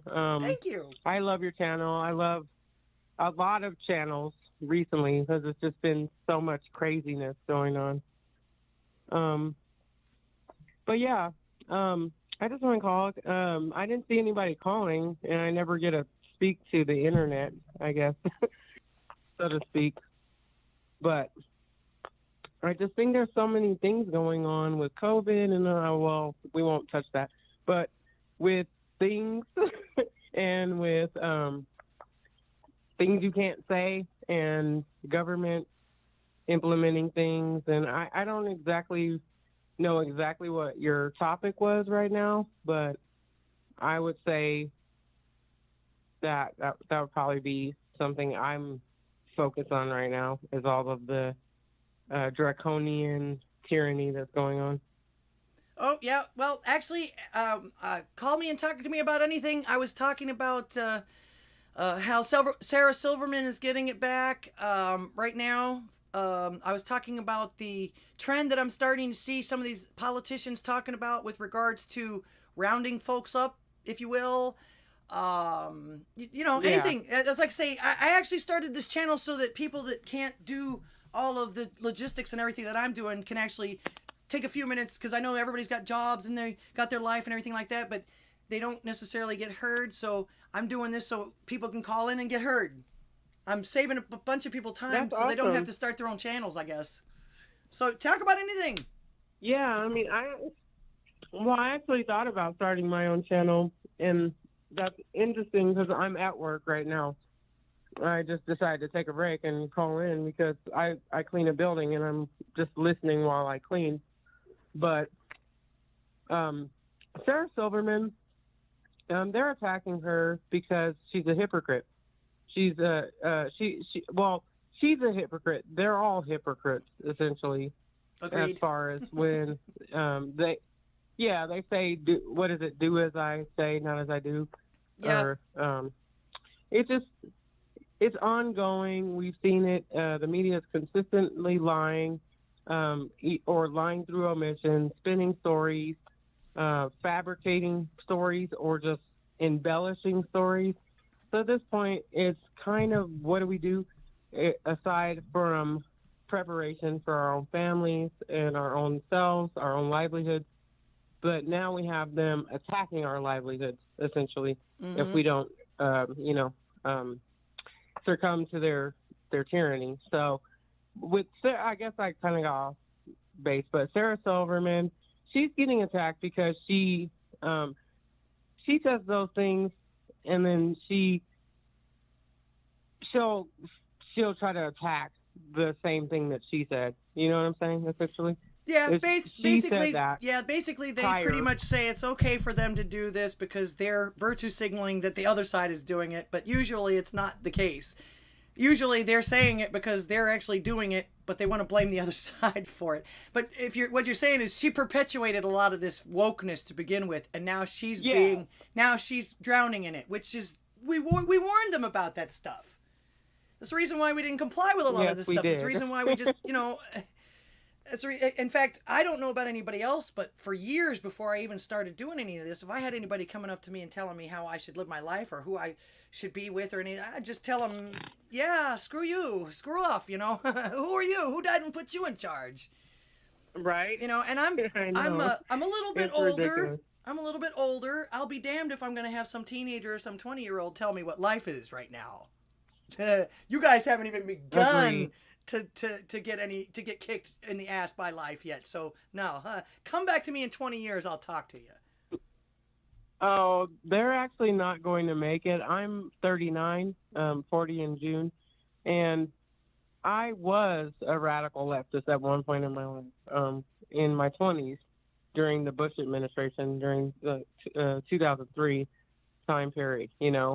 And I lived in the Bay Area then, so it was complete chaos. I saw all that, blocking intersections and all those things, all those Antifa type tactics. I was participating in those in my 20s, and I mean I regret it now. But you're 20, Well, then I had no idea what I was doing. We all learn. We all grow up. And again, I don't have a problem with any of them because the protesting and things like that is part of our nature. That's the way America is supposed to be. That's right. My problem is when they start hurting people.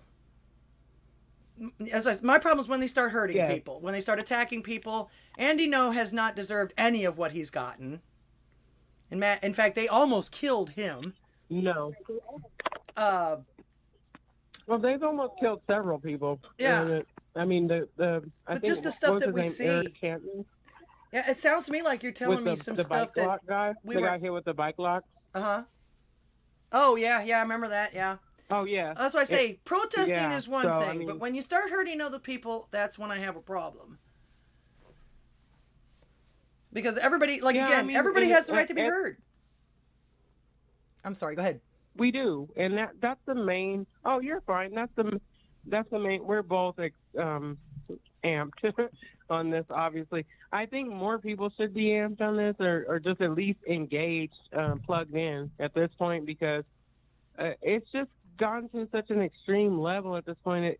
To me, I don't even understand why more people aren't awake at this point. So, I would hope and pray that more people will begin to wake up, and then we can fight this oncoming tyranny and onslaught of just authoritarianism that is coming directly from the left at this point. I don't see it coming from the right at all. That was what they talked about for 4 years plus, about Trump being this authoritarian dictator. And then here we have Mr. Brandon as the authoritarian master of us all, that we can't even have a livelihood without having a dictate cast upon us. So I just, I really like your show. I don't want to keep you, but I know you were going to end your show. But I keep it going as long as I get phone calls. That's cool.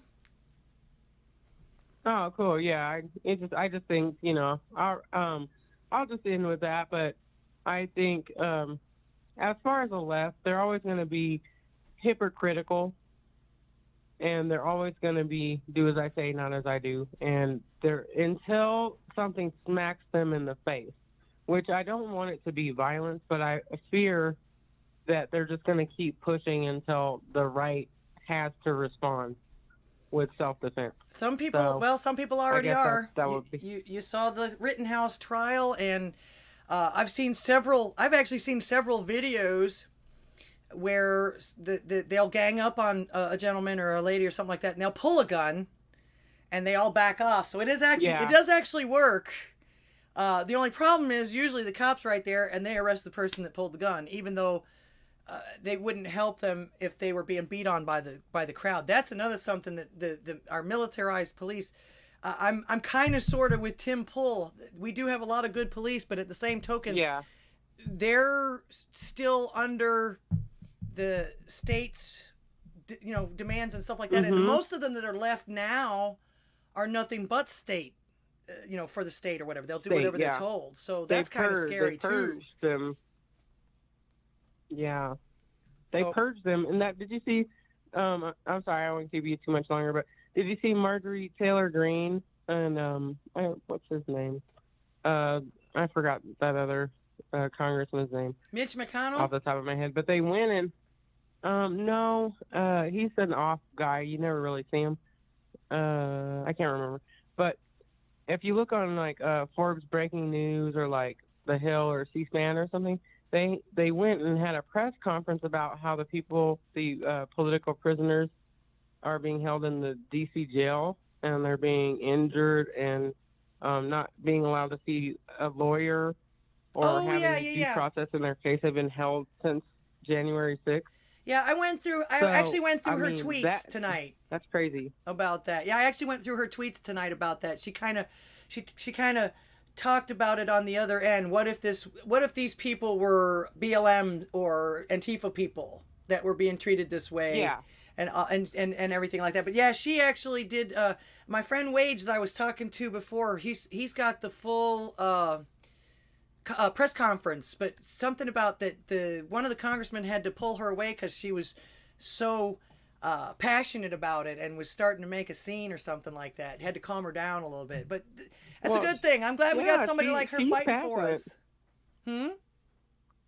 We need more like her and Lauren Boebert. Like I said, I'm from Colorado, and the majority of Coloradans here. We're a purple state, and we're just inundated with Denver, then the surrounding metro area of Denver. Yeah. I live in Denver still, but we're gonna buy land and move outside to the countryside to get away from here. But the whole state is red, and it's like every state in the union is like that. But I think, what she was saying and what you were saying about the prison system and the court system, judicial system, that has to stop on all levels. Not just for the January 6th detainees. It has to stop in. That was what Trump was working on, but he received no credit for that with prison reform, which was very disappointing. He should have gotten more credit for that. He was working on that. He released several prisoners that have been held.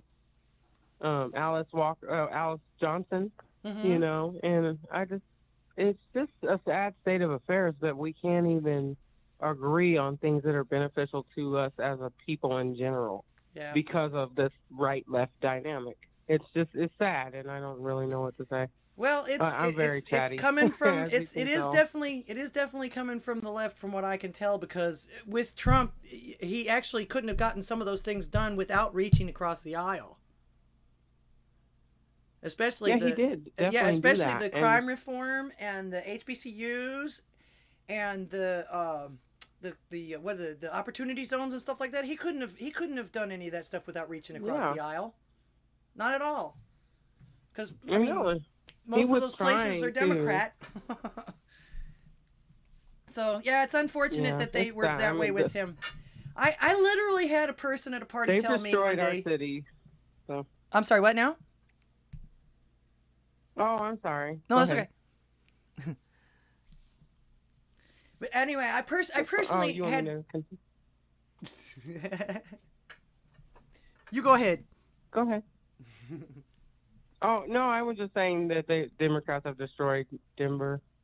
But go ahead. I'm sorry. Oh, well, I was going to tell you that I personally, when one time at a club show, I had a person come up to me and they wanted to talk about him and all that, and I was like, I'm at a band job and I've got my own business. I really don't worry about all of that stuff, and I don't talk politics when I'm on other jobs and stuff like that, anyways. But she came up to me and literally told me, "Oh, he's going to destroy the earth. He's going to blow up the earth," and I was like, gee, I've never known him to be a destroyer. He's always built things as far as I remember. And, she just went bananas that I didn't believe her, that he was just going to blow everything up. I thought, oh, my God. Who are you talking to, lady? Do you know who this man is? Do you know what he does? He's going to destroy. Well, what they've done is put all of their, what do they call it when you make an archetype or a boogeyman? They've taken everything that he does and they've exacerbated it to 10, plus 10, you know? Mm-hmm. He's not the devil, but they need a boogeyman because their policies don't work. And it's decade after decade after decade. We keep reelecting them and their policies don't work. And so now they have to, if a Republican is elected and their policies work, he's the devil. He has to be the devil because how could he be getting anything done, you know? And we don't have to talk about Trump because he's not the president, which I don't understand why we're still talking about. But they haven't got him out of it. They haven't got him out of their mind yet. I hear somebody stick them in every single conversation that I've ever heard on the mainstream media. Because, I mean, I watch that stuff so you guys don't have to. And, of course, I watch it coming through, like, other people that do this, too. And it's like, it must be really lucrative to be a propagandist at this point, because I can't even see, because I can remember when even Joy Reid seemed to have somewhat of a conscience. I mean, she's been doing this for a long time. She's completely insane. Like, the last thing she said, I can't remember, it was about, it was something about, it was earlier today. She said something, but she just says just insane things. Like with the Michael Eric Dyson interview where he was saying that if you're black and you have a different political viewpoint, that you're a ventriloquist. Oh, yeah. Like a black person. Like, yeah. Like the white person's talking for you. Like, I'm black, so I'll just let you know that. But, like, come on, like, what are you talking about? Like, that's crazy, you know? Like, a black political or black conservative perspective did a video about that video, and that was good. I don't know if you watch his channel, but probably. I try and click on anybody that any of the people that I watch talk about. If they, shout them out or something like that, I go and see what they say. Let's see. He does a lot of videos on Joy Reid. Well, so if you like, having commentary about Joy Reid, her fill-in. I did a video about her fill-in because during the RNC, she got on there and called it a minstrel show. Basically, claiming that any of the black people that were talking at the RNC were just tokens, which, holy shit. But then she said something to the effect that really bothered me, because she said that they were doing this to make white people feel less racist. Really? Really? These people didn't have anything to say to you? They didn't have any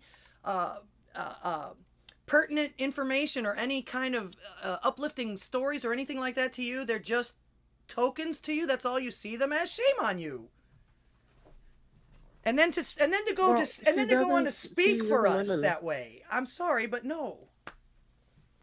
She speaks for everyone, which is that's indicative of mental illness. When you when you have the perception that you can understand what people are thinking, and you know what people are feeling or thinking, that's a mental illness. She's mentally ill, as most of the people on the left are at this point. I'm actually fearful, but I'm not afraid of them. I just think that they are jumping off the deep end at this point with some of the things they say. I don't know if you go on Twitter, but they're like, oh, these people, if they don't get the thing, then they should just die or something like that. Like, you know, like, it's just like, who says stuff like that? Or like, I hope your kids die, or I hope, like, just ridiculous, crazy things. Like, That's awful.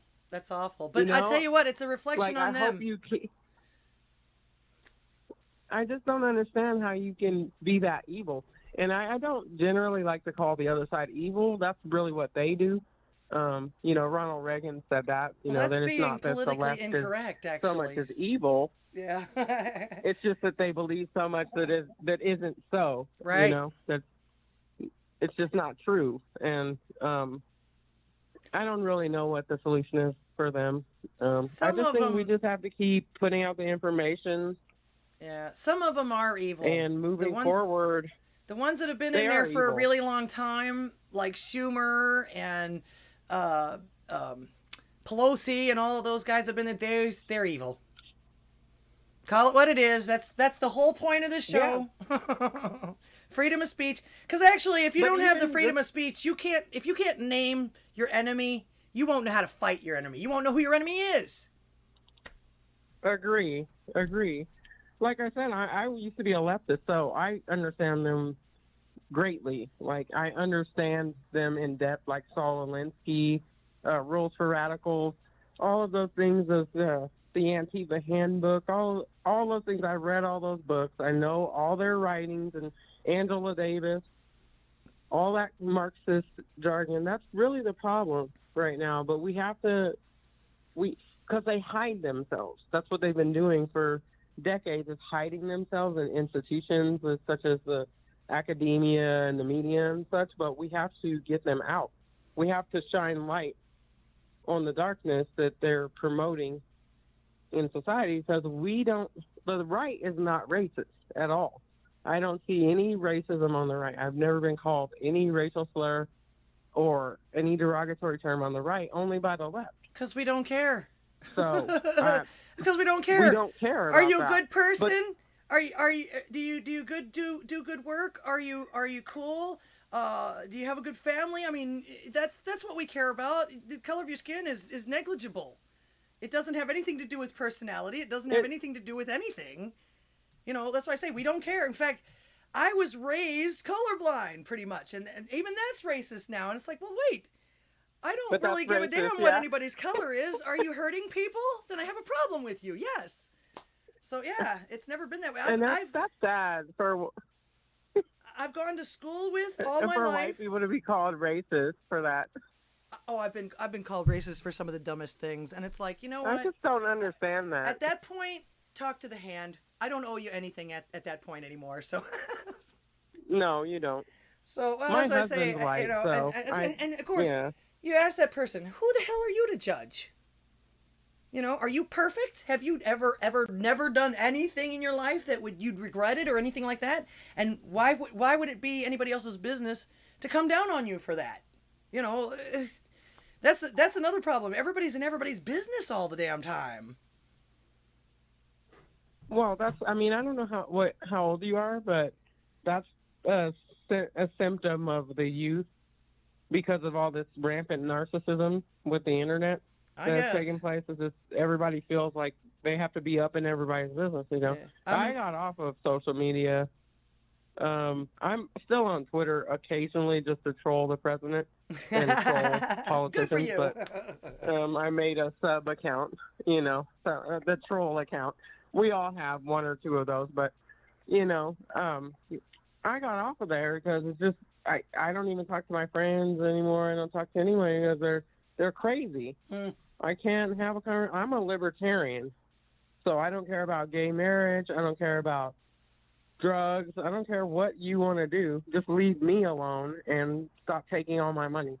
Gotcha. Yeah, that's it. That's it right there. Step, leave me alone, and that's it. Like, I don't care what you do. I support First Amendment, Second Amendment, and then leave me alone. Like, stop taking my money. You know, I think a lot of Americans are like that. So we have to just try to. I don't know how we eliminate them, but I really feel like they're about to eliminate themselves with like Don Lemon and all those people, Chris Cuomo, and CNN's about to implode, actually, because of the sexual allegations against the company are getting outlandish at this point. So, I mean, I don't know how much longer you want to talk, but I was just saying, like, I guess we'll just have to pray and just continue pressing on, spreading information in the censorship world. Because well, the freedom of starts speech to get to the point where the freedom of speech is one of the most important things, because they have it, but they don't want to give it to us. They know how important it is, and if they have the total freedoms and we don't have any freedoms, they can tell us anything that they want, and they can profess anything that they want, and they can get us to do anything that they want. That's why they need people like you, people like me. In fact, what you were explaining earlier, if you did start a channel, you actually could expose the heck out of them even more. That's what we really need, is more people to try to expose what they do so that we can be prepared against them. Oh, I might start a channel. I was thinking about it. I don't want to do a channel with my face or anything on it because I got doxxed before. Oh, gotcha. And, yeah, that's tough too. That's rough too. I was talking earlier about how I had to think long and hard before doing this, because they will go after more than just you. They will go after your family members, and I have grandkids, and I have, I still have most of my family around, but most of my family feels the same way as I do. So, and I talked to all of them about it, and they were like, "Well, if it works out, if it works out that way, we'll just, stick together like we always do. That's all we can do."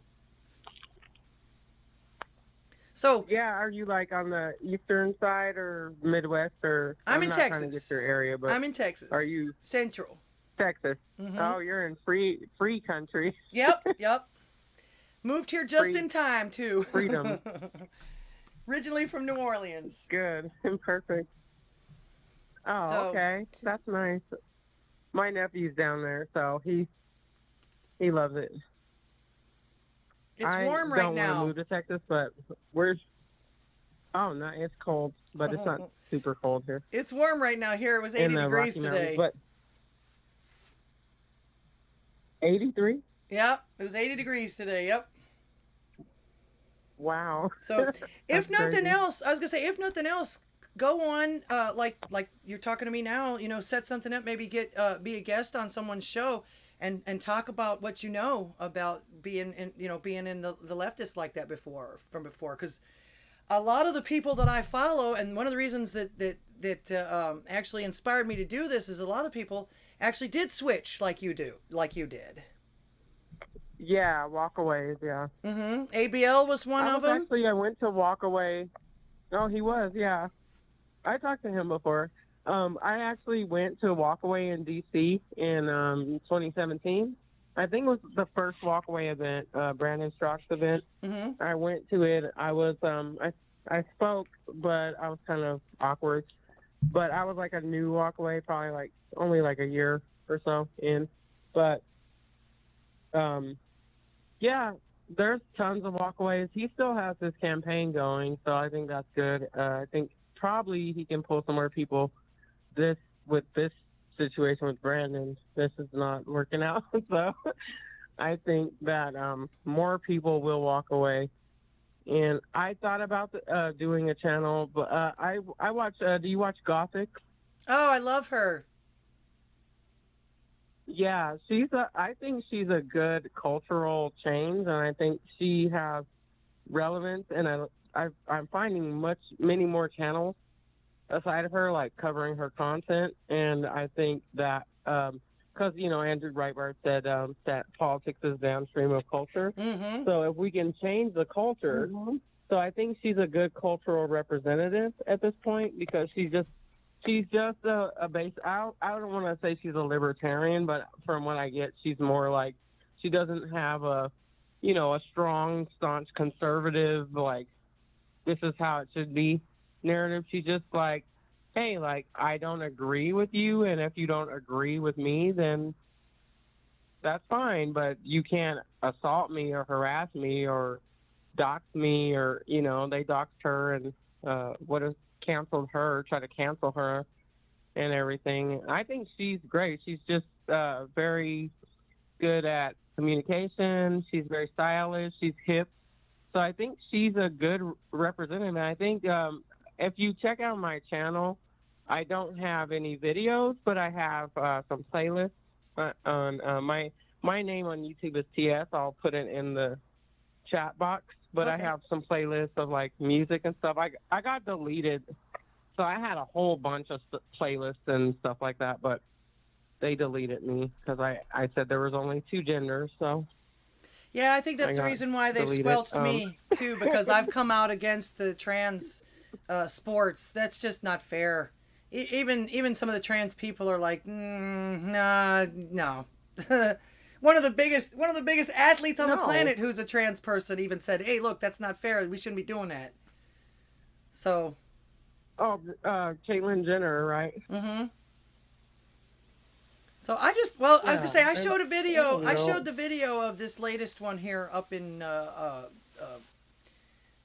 don't even remember where it was now, but there's actually young ladies coming out and complaining about it. But he had a 40-second head. It was like having him start 40 seconds before any of the rest of them did. And he's just sitting there with his arm up while everybody else is swimming, and then he comes out and brags about how easy it was. Shame on him. Shame on him. And they giving him all kinds of kudos and everything. What really bothers me is I don't care that they want to do what they're going to do.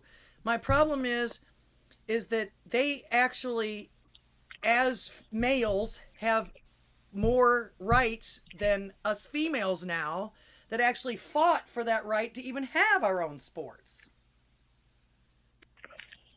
I know, but you're just a turf, though. So Not really. Well, you're not probably a radical feminist, but yeah, you're just a. I'm not a lesbian, Then you're just so I can't be a turf. transphobe.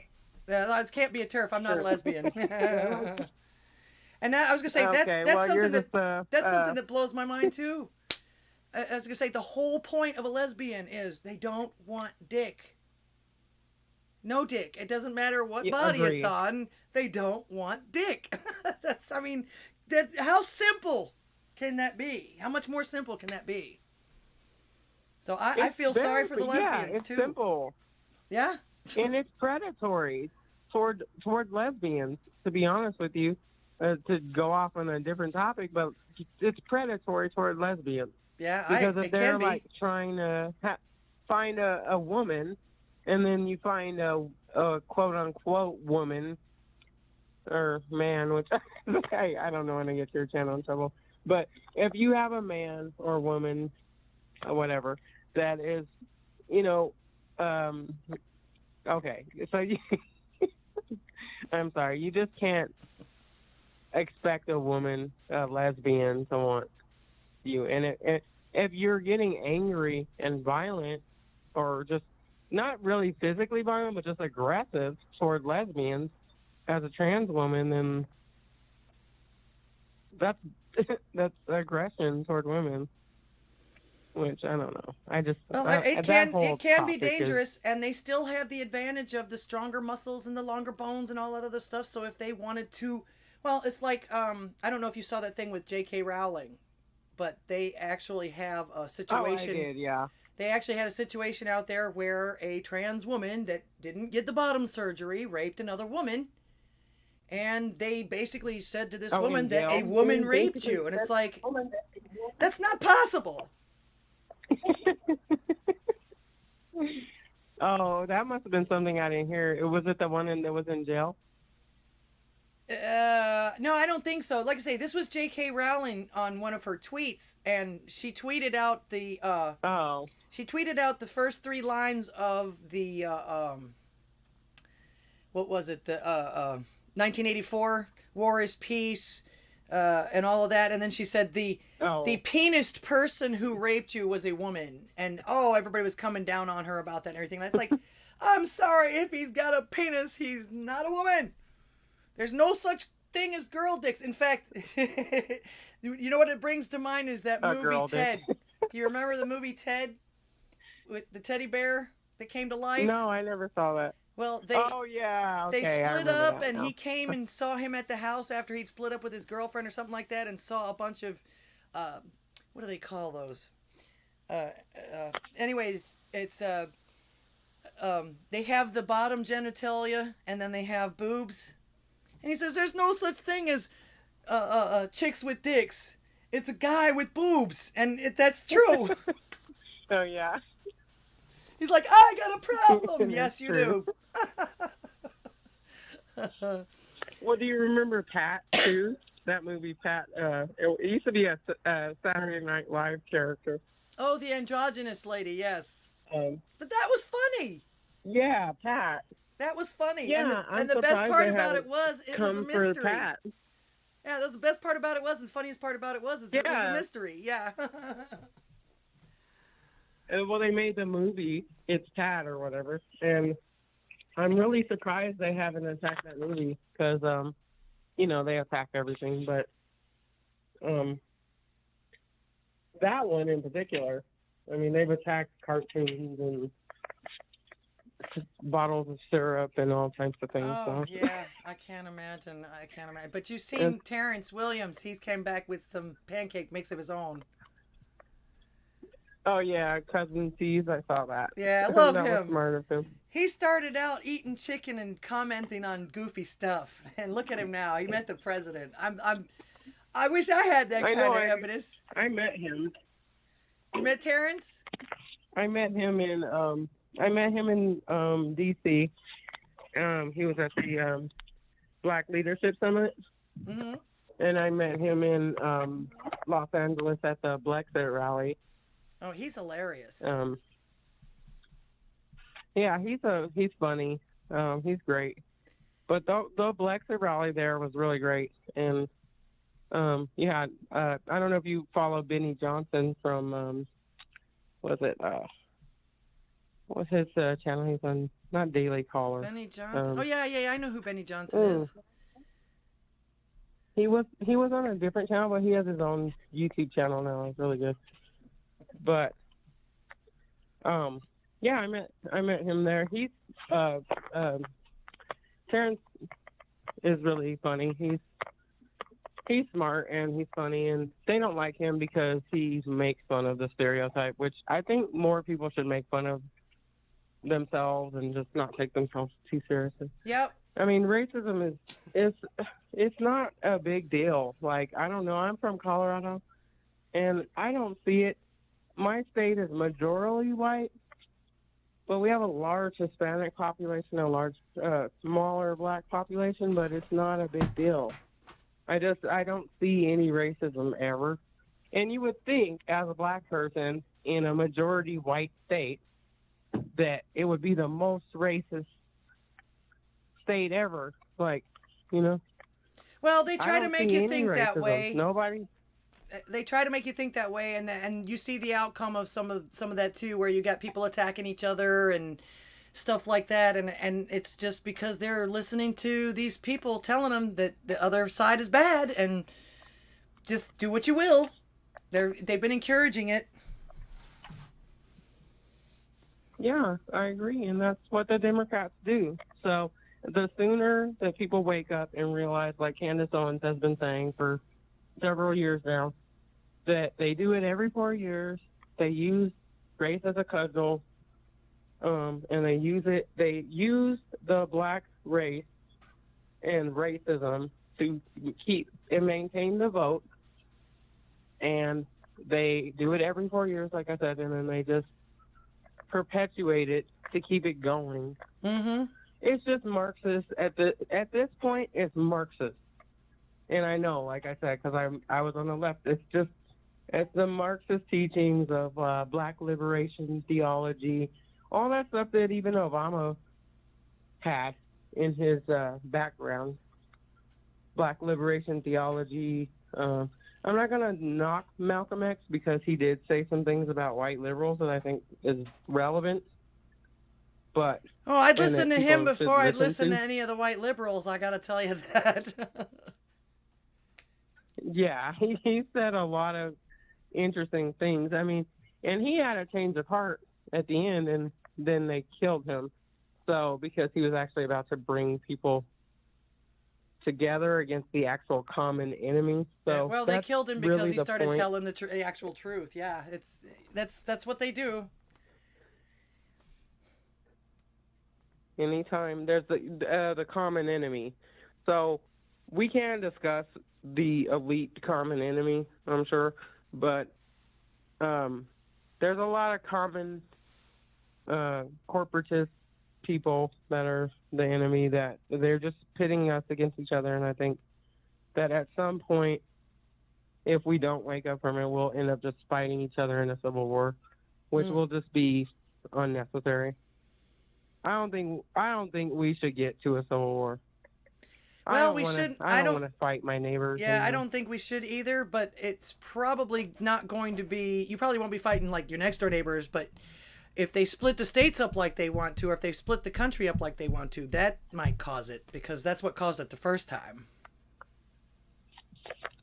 Oh, yeah, the secession, yeah. Mm-hmm. There's been a lot of talk about that. I mean, I'm not opposed to that. I'm really not opposed to secession, which is kind of funny because I just said I don't want a civil war. But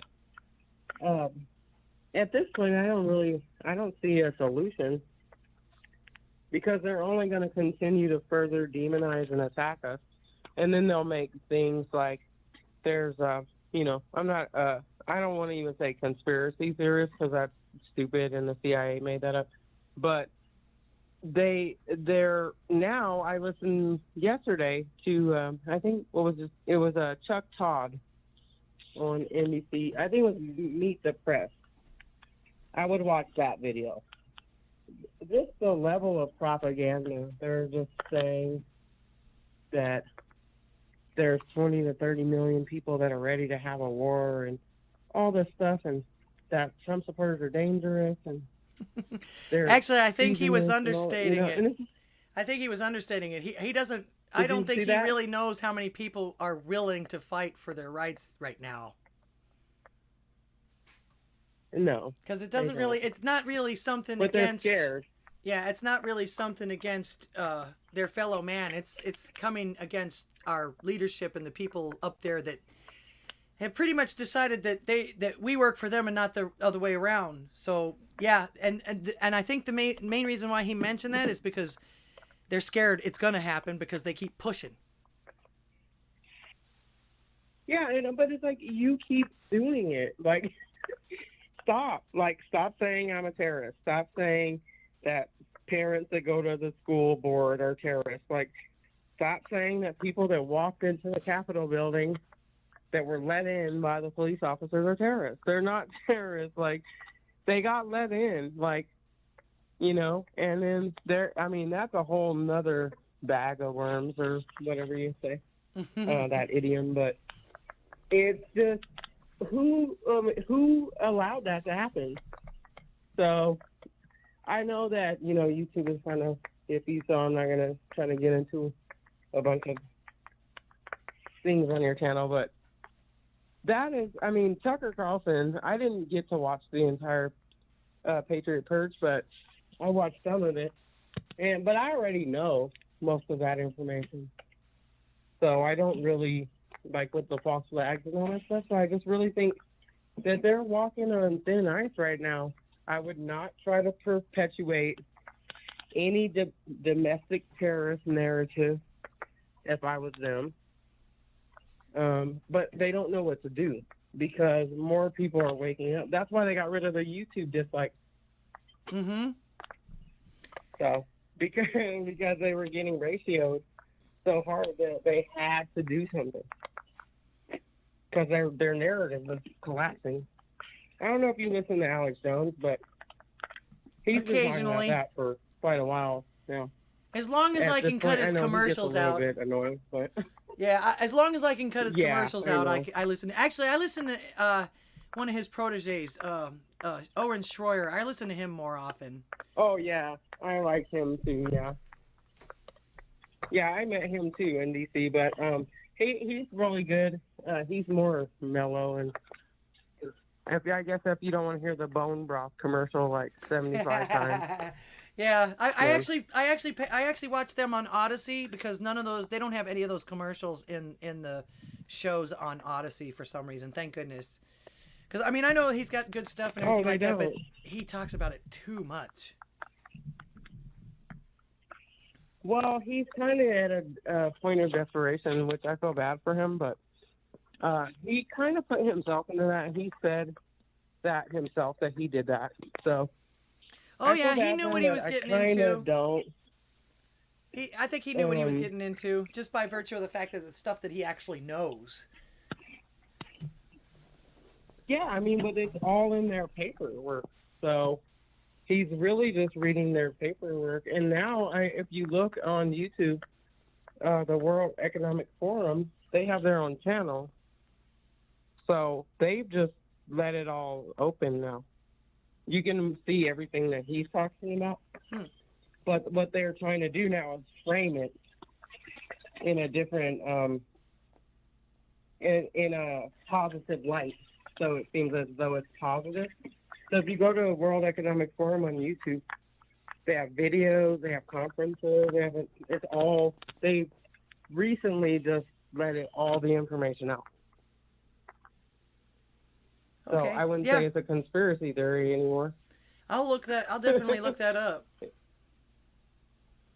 Yeah, I mean they're straight up just talking about the Great Reset, like in open. What is it? Like, how is it going to be achieved and everything? So I don't think it's a conspiracy theory. So I don't know. There's a lot of stuff going on. You're all crazy. Yep, and they try to keep you confused so that they can keep doing it to us. So, but yeah, lots and lots of people are waking up. I just hope it's not too late. And like I say, I hope if you do get a chance to, if nothing else, you should warn people, expose what you know about being on the left like that, like you were talking about, so that people can be prepared and forewarned for it. Because I know that Steven Crowder had done that at one time with he had some people actually infiltrate. One of the, they infiltrated Antifa. Yeah, and they started handing him knives and guns, and the thing about it was all this stuff was illegal, and they took him to the cops, and the cops did nothing. So that's one of the things that they didn't realize about that, I think, either, was defunding all these cops and everything like that. If they defund all the cops, there's not going to be anybody there to protect them from the rest of us either. But we know that. They don't seem to know that. Well, that's what the neoliberals or the inner city white liberals don't realize, is they're sitting ducks at this point. I know how gang culture is and inner city violence, and I know what the whole end game of Marxism and this whole racial, cultural Marxist. I don't want to say critical race theory, but because that's really not what that is, but that's the whole premise of that viewing everything through a racial lens. It's only going to bring destruction to the white liberals, because they're the people that are closest to the inner city blacks and to the people of color in the inner city that have adopted that same mindset. So they're the target, but they don't realize that, which I think is either suicidal or just stupid. I don't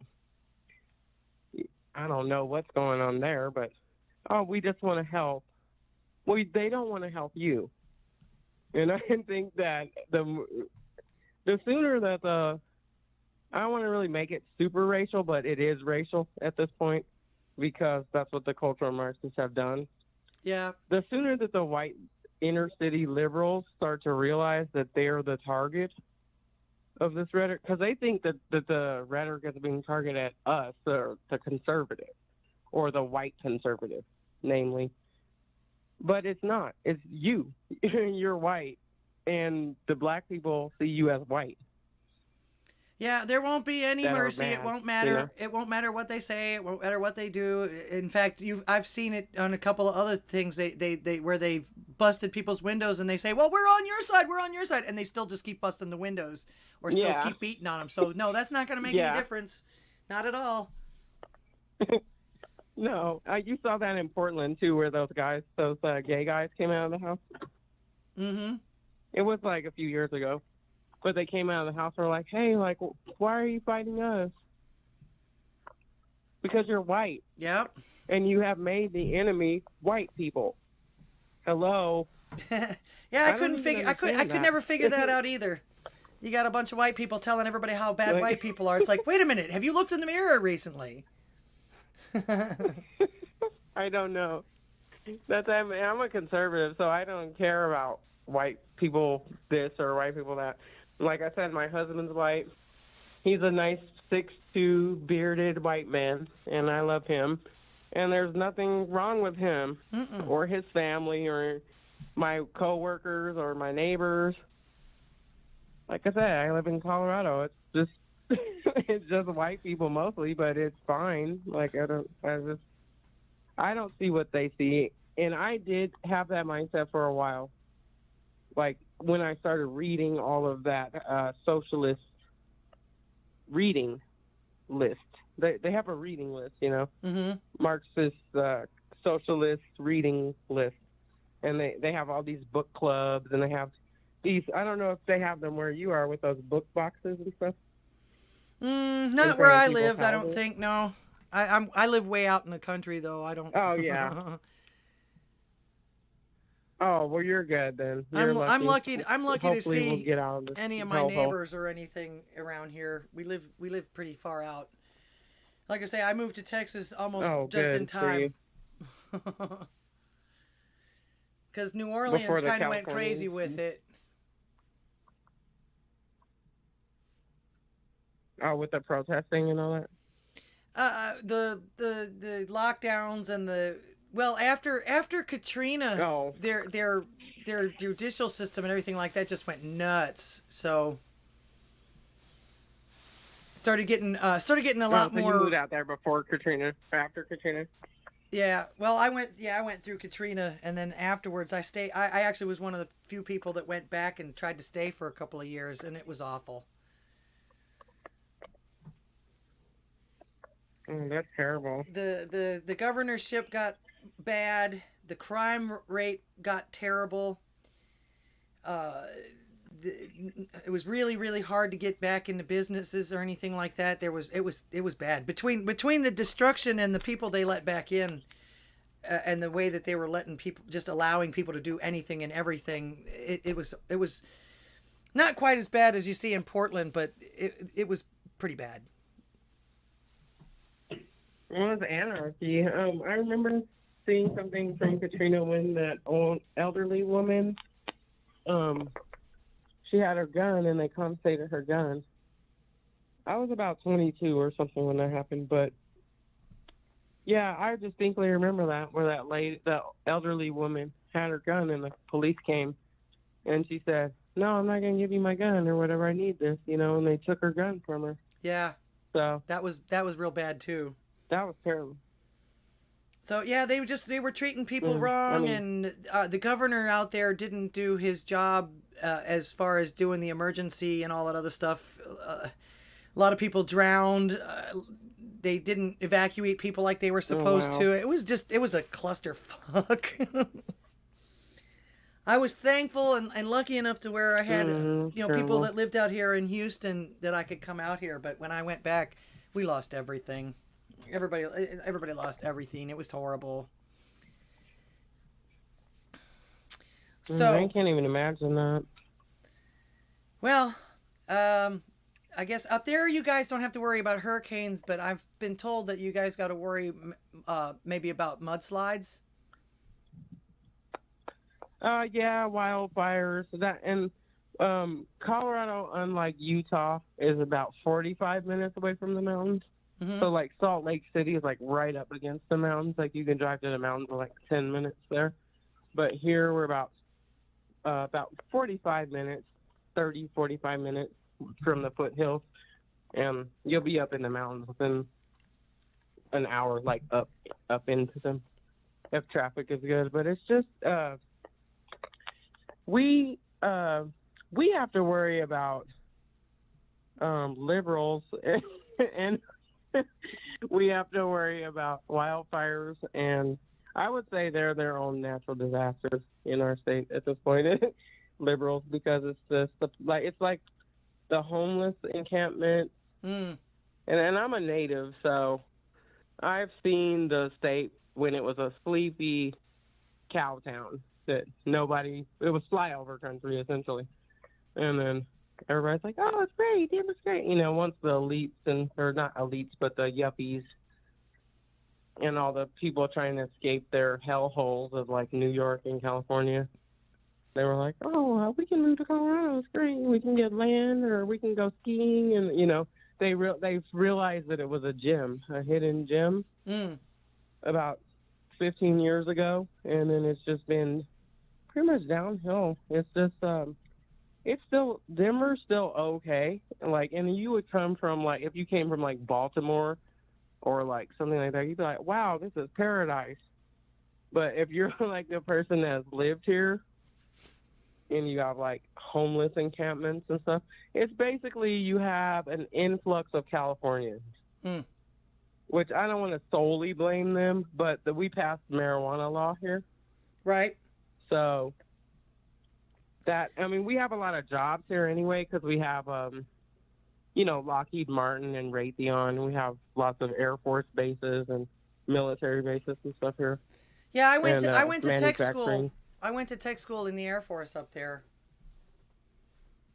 Oh, yeah, okay, then you know then. 1986. At Buckley or where? You know, I don't remember the name of it. It was 1986. Oh, okay. That's the big one. Yeah, probably the big one. The one that had but they did all the electronics. They put me in electronics and stuff. Oh, yeah. I was working on the That's C4s. That's a good career, Phil. Yeah, I was working on C4s. Also, you know. I think. So you have an F-15 hiding somewhere for Biden. I wish. I'm just kidding. He said we need F-15. So. He says a lot of stuff.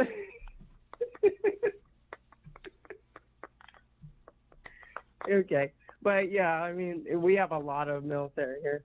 We're thinking about moving in Colorado Springs just to get away. But me and my husband are both from here, so in Denver. Well, all I can say is keep the faith and keep speaking the truth. And like I say, if you do get a chance, like I say, help everybody out to know more about what's going on with that side, so that we can be more prepared, and so that we can actually be more prepared to where that we don't have to bring ourselves to their level in order to win, because that's what it's all about. Oh no, for sure. So well, that would be even greater. Securing our preps. Mm-hmm. Yeah. I mean, I know you say you live in the countryside, but that's what our goal is, and I think that should be the goal of the right at this point, is to just separate ourselves from them, take ourselves out of the cities, away from there, take our kids out of the schools. You know, I'm not saying we should have a just hardcore secessionist movement where we should just vote with our dollars and move. We should just move to where we're safe and we're prepared and we're stocked up and ready to go. Like, because we all know what's going to happen. And it doesn't even depend on them. It's just the state in general, in my opinion. You know, I'm a prepping type of person, so we're already prepared, but I'll leave it at that. I'm telling nothing else, but we're ready to go. So I think most people should just focus on getting themselves out, away from them. Yep. And it sucks because I don't want to be like that. I have a whole family here, you know.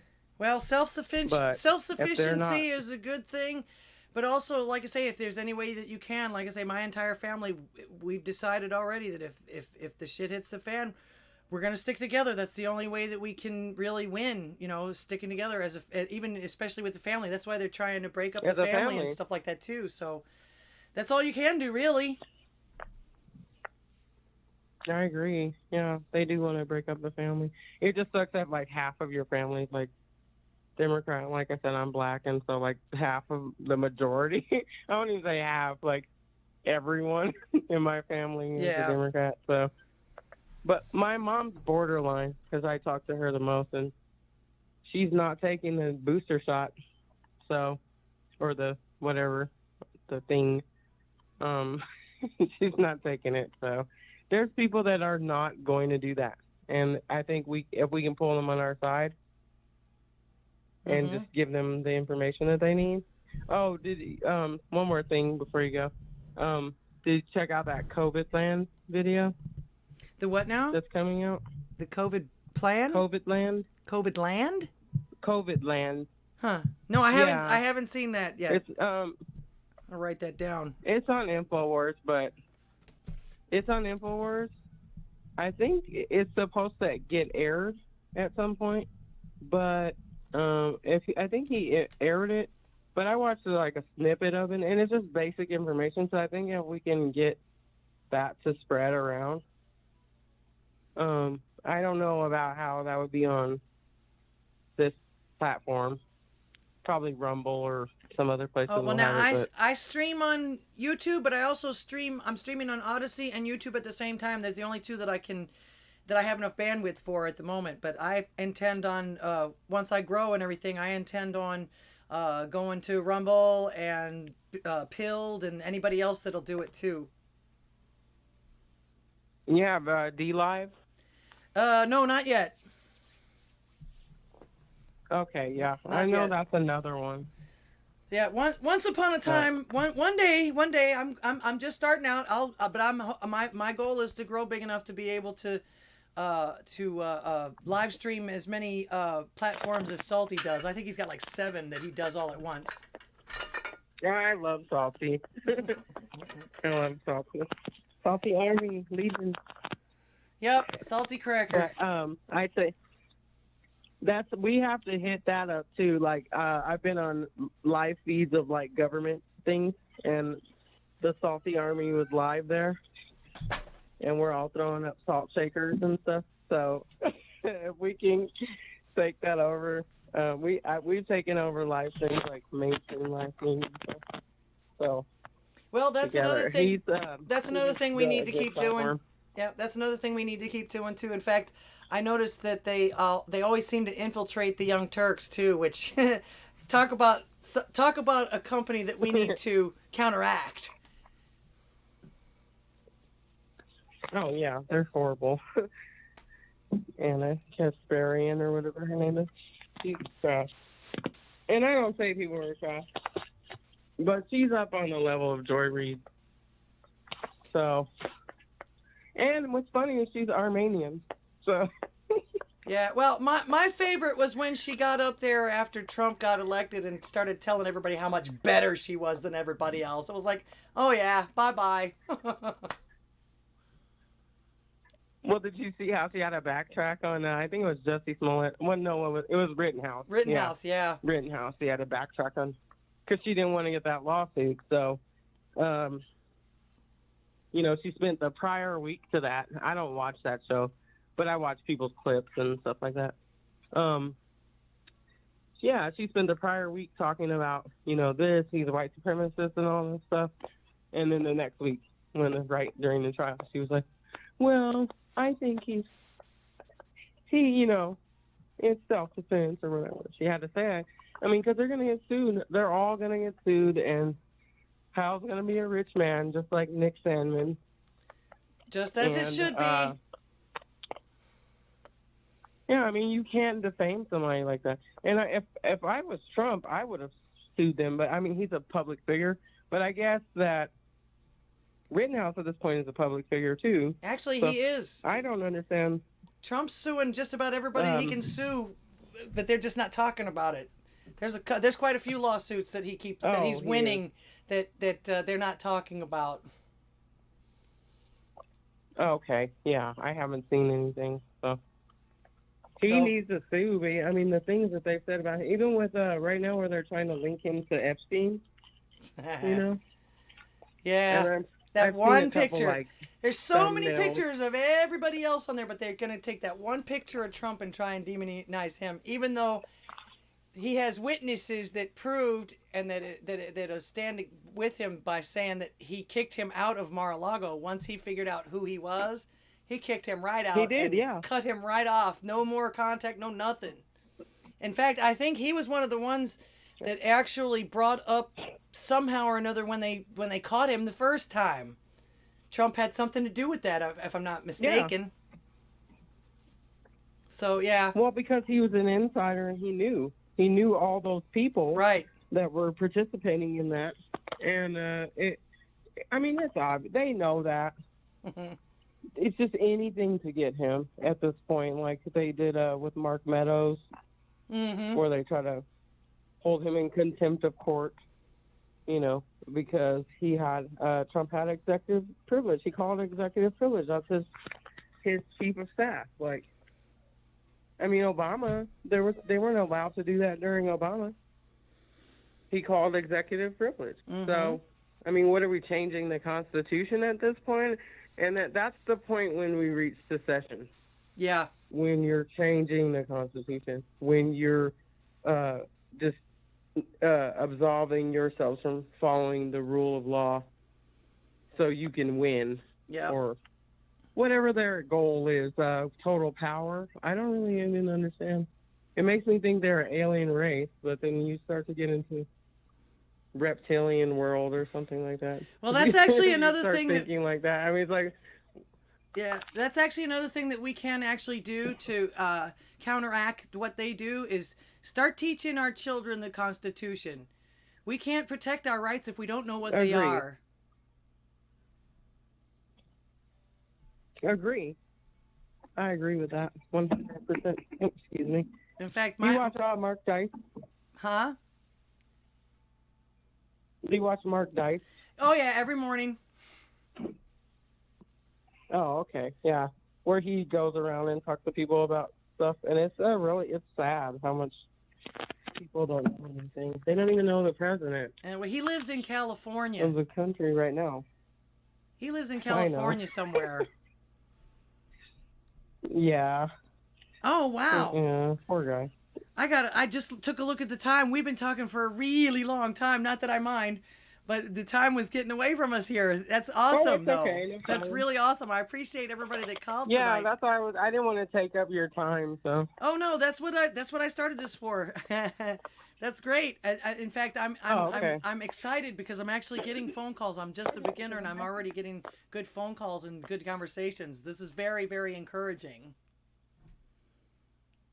Oh, we're out here.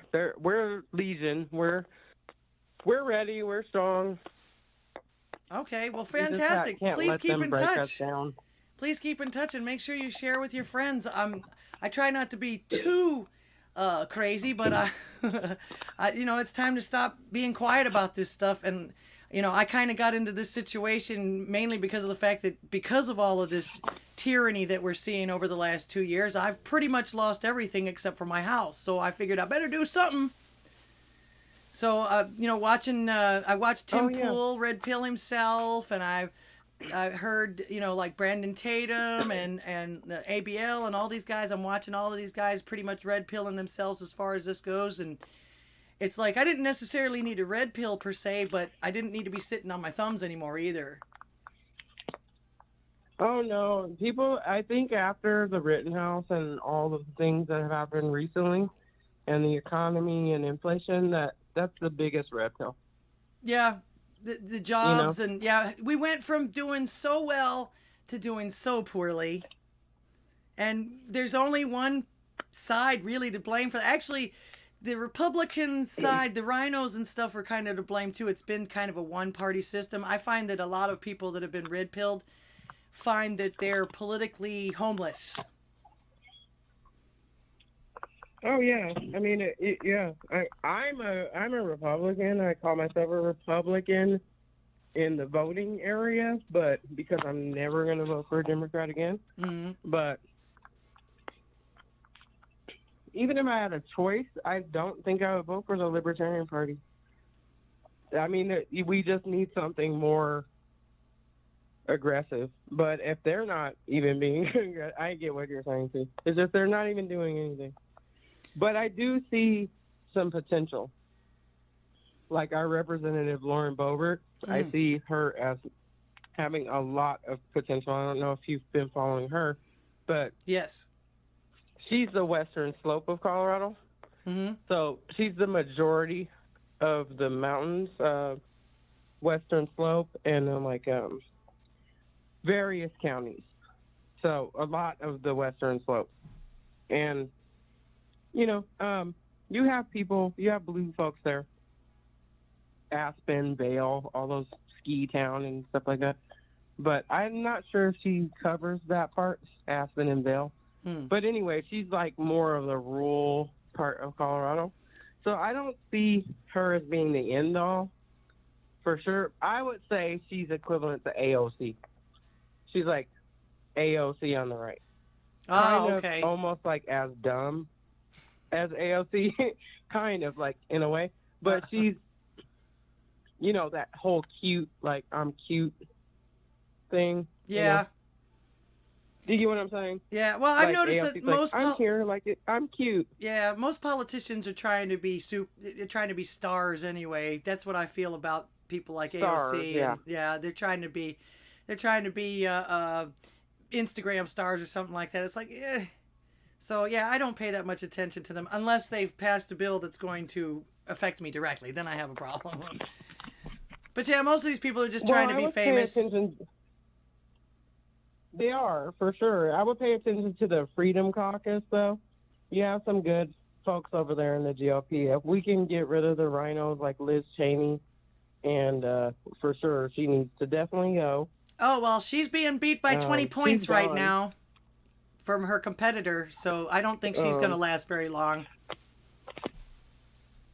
It's a shame, Wyoming's right there. I could drive to Wyoming 6 hours or something to Cheyenne. And she's right there, and I'm just like, you don't represent anybody here in this region. Like, nobody I don't know where she came. Oh, she's Dick Cheney's daughter, so. Yeah. That's pretty easy to, I don't even know why I question that, so. But, yeah, I don't want to keep you forever, but I really enjoyed talking to you, and I will put my channel in the box. I'm going to probably start a new channel, start a channel or something, do something, because I'm, like you said, I need to do something, and I've been in the scene since before Trump was elected, and doing activism and stuff, and I just need to probably get out there. Like I said, I don't want to get doxxed, and I don't want to, I got into a Twitter beef with Talib Kweli. I don't know if you know who he is. Who? He's Talib Kweli. He's like a rapper. Oh, okay. But he's like a crazy Twitter person. On Twitter, he's like a crazy leftist, crazy person. Where he calls everybody Nazis, and he was calling me a Nazi, so like a literal Nazi. So I got off of there because I got doxxed, and people were calling me, hitting me up in my messages and stuff, and threatening me and stuff. So I didn't want my mom or my family to get injured. Yeah, that's like I say, that's the thing. You got to be real careful. But that's why we need people that have the inside information like you do, so that we can be prepared for that kind of thing, and we can fight it. They can be violent, but we can actually fight against it non-violently if we know what's going to happen already. Yeah, and I was going to say too, I forgot to say that that more people. If anybody's listening right now, I would say that if you do have knowledge of the left, or you can blend as a minority to try to infiltrate the left. Go to their events and get their contacts and get all their information to keep track of them, like Andy No does. They're doing it to us. They're doing it to us. Yeah, Well, yeah. What do you think about that National Front thing, or what was it? Well, it's not Patriot Front. But do you think that was the one? Infiltration. Did you see that? No, actually, I didn't see that. The only people that I knew that infiltrated look at was that. the only people I knew that infiltrated were some of the journalists, like Steven Crowder's gang and people like that. Oh, okay. No, there's a suspicion going on saying that the Patriot Front group is the Fed boys. So. Oh, those guys. Okay, yeah. Okay, yeah. The the ones that ran away from the other guys before. Yeah, I saw that. That was pretty lame. Yeah. Yeah, their recruitment video is a little suspect, so it's a little sus. I don't know. A little bit sus. But... Okay, Yeah, well, it so, was great talking to you, and please keep us oh. informed if you're going to start your channel or whatever like that. That's another thing too, freedom of speech. If anybody has any channels and everything like that, I encourage everybody to speak up, because if we don't speak up, they've won. We can't let that happen. Agree. So it was Agree, fantastic talking to you. I thank you so much for calling me and let me know about all of this other stuff. I'm so glad that people are calling. I'm just, like I say, this is extremely encouraging. So thank you. And I hope you have a wonderful holiday season. Tasia. Definitely. Yeah, you too. My name's Tasia Simone, and my channel is TS. I don't have a name for my channel, but I don't really have anything on there but playlists. So, like I said, I'll put in the chat if anybody wants to.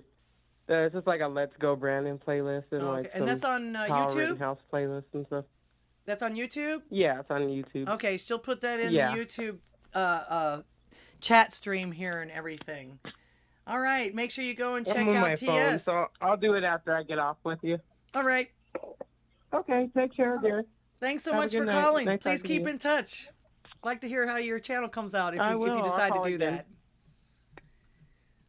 Thank you. Okay. Have a good night, sweetheart. Thanks. You too. Okay, bye. Good night. All right. Big shout out to the caller. Man, I'm on here longer than I thought I was going to be on here. I appreciate everybody being here tonight. Let me see. Iceburn. So I am not sure what you are doing that it is asking for a login again. What are you guys doing? You're already here.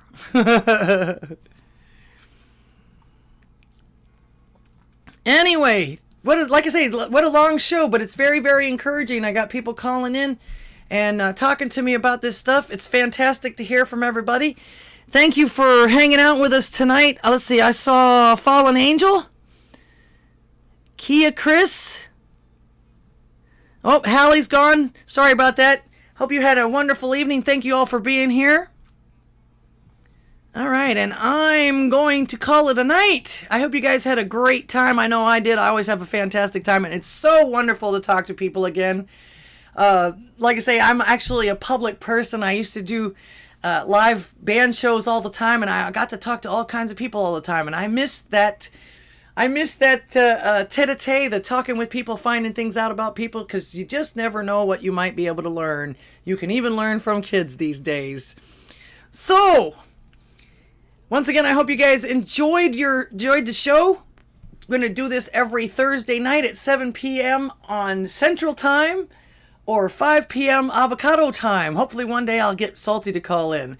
Anyways, I'll see you guys in the chat tomorrow on Salty's feed, of course. And then Saturday I'll have a video out for you, my regular video on Saturday afternoons. I think this next one's just going to be a funny couple of memes that I'm putting together, trying to make our idiot politicians look even more idiotic than they are. But that's almost impossible, so I'm just going to make fun of them instead. So, if you guys enjoyed the show, please make sure you give us a like, a share. If you can donate, that'd be great too. Every little bit goes right back into the business so that I can tell, so that the universe can hear what you have to say. Appreciate everybody being here. Please come and see us again on Thursday. Tell your friends. And until next time.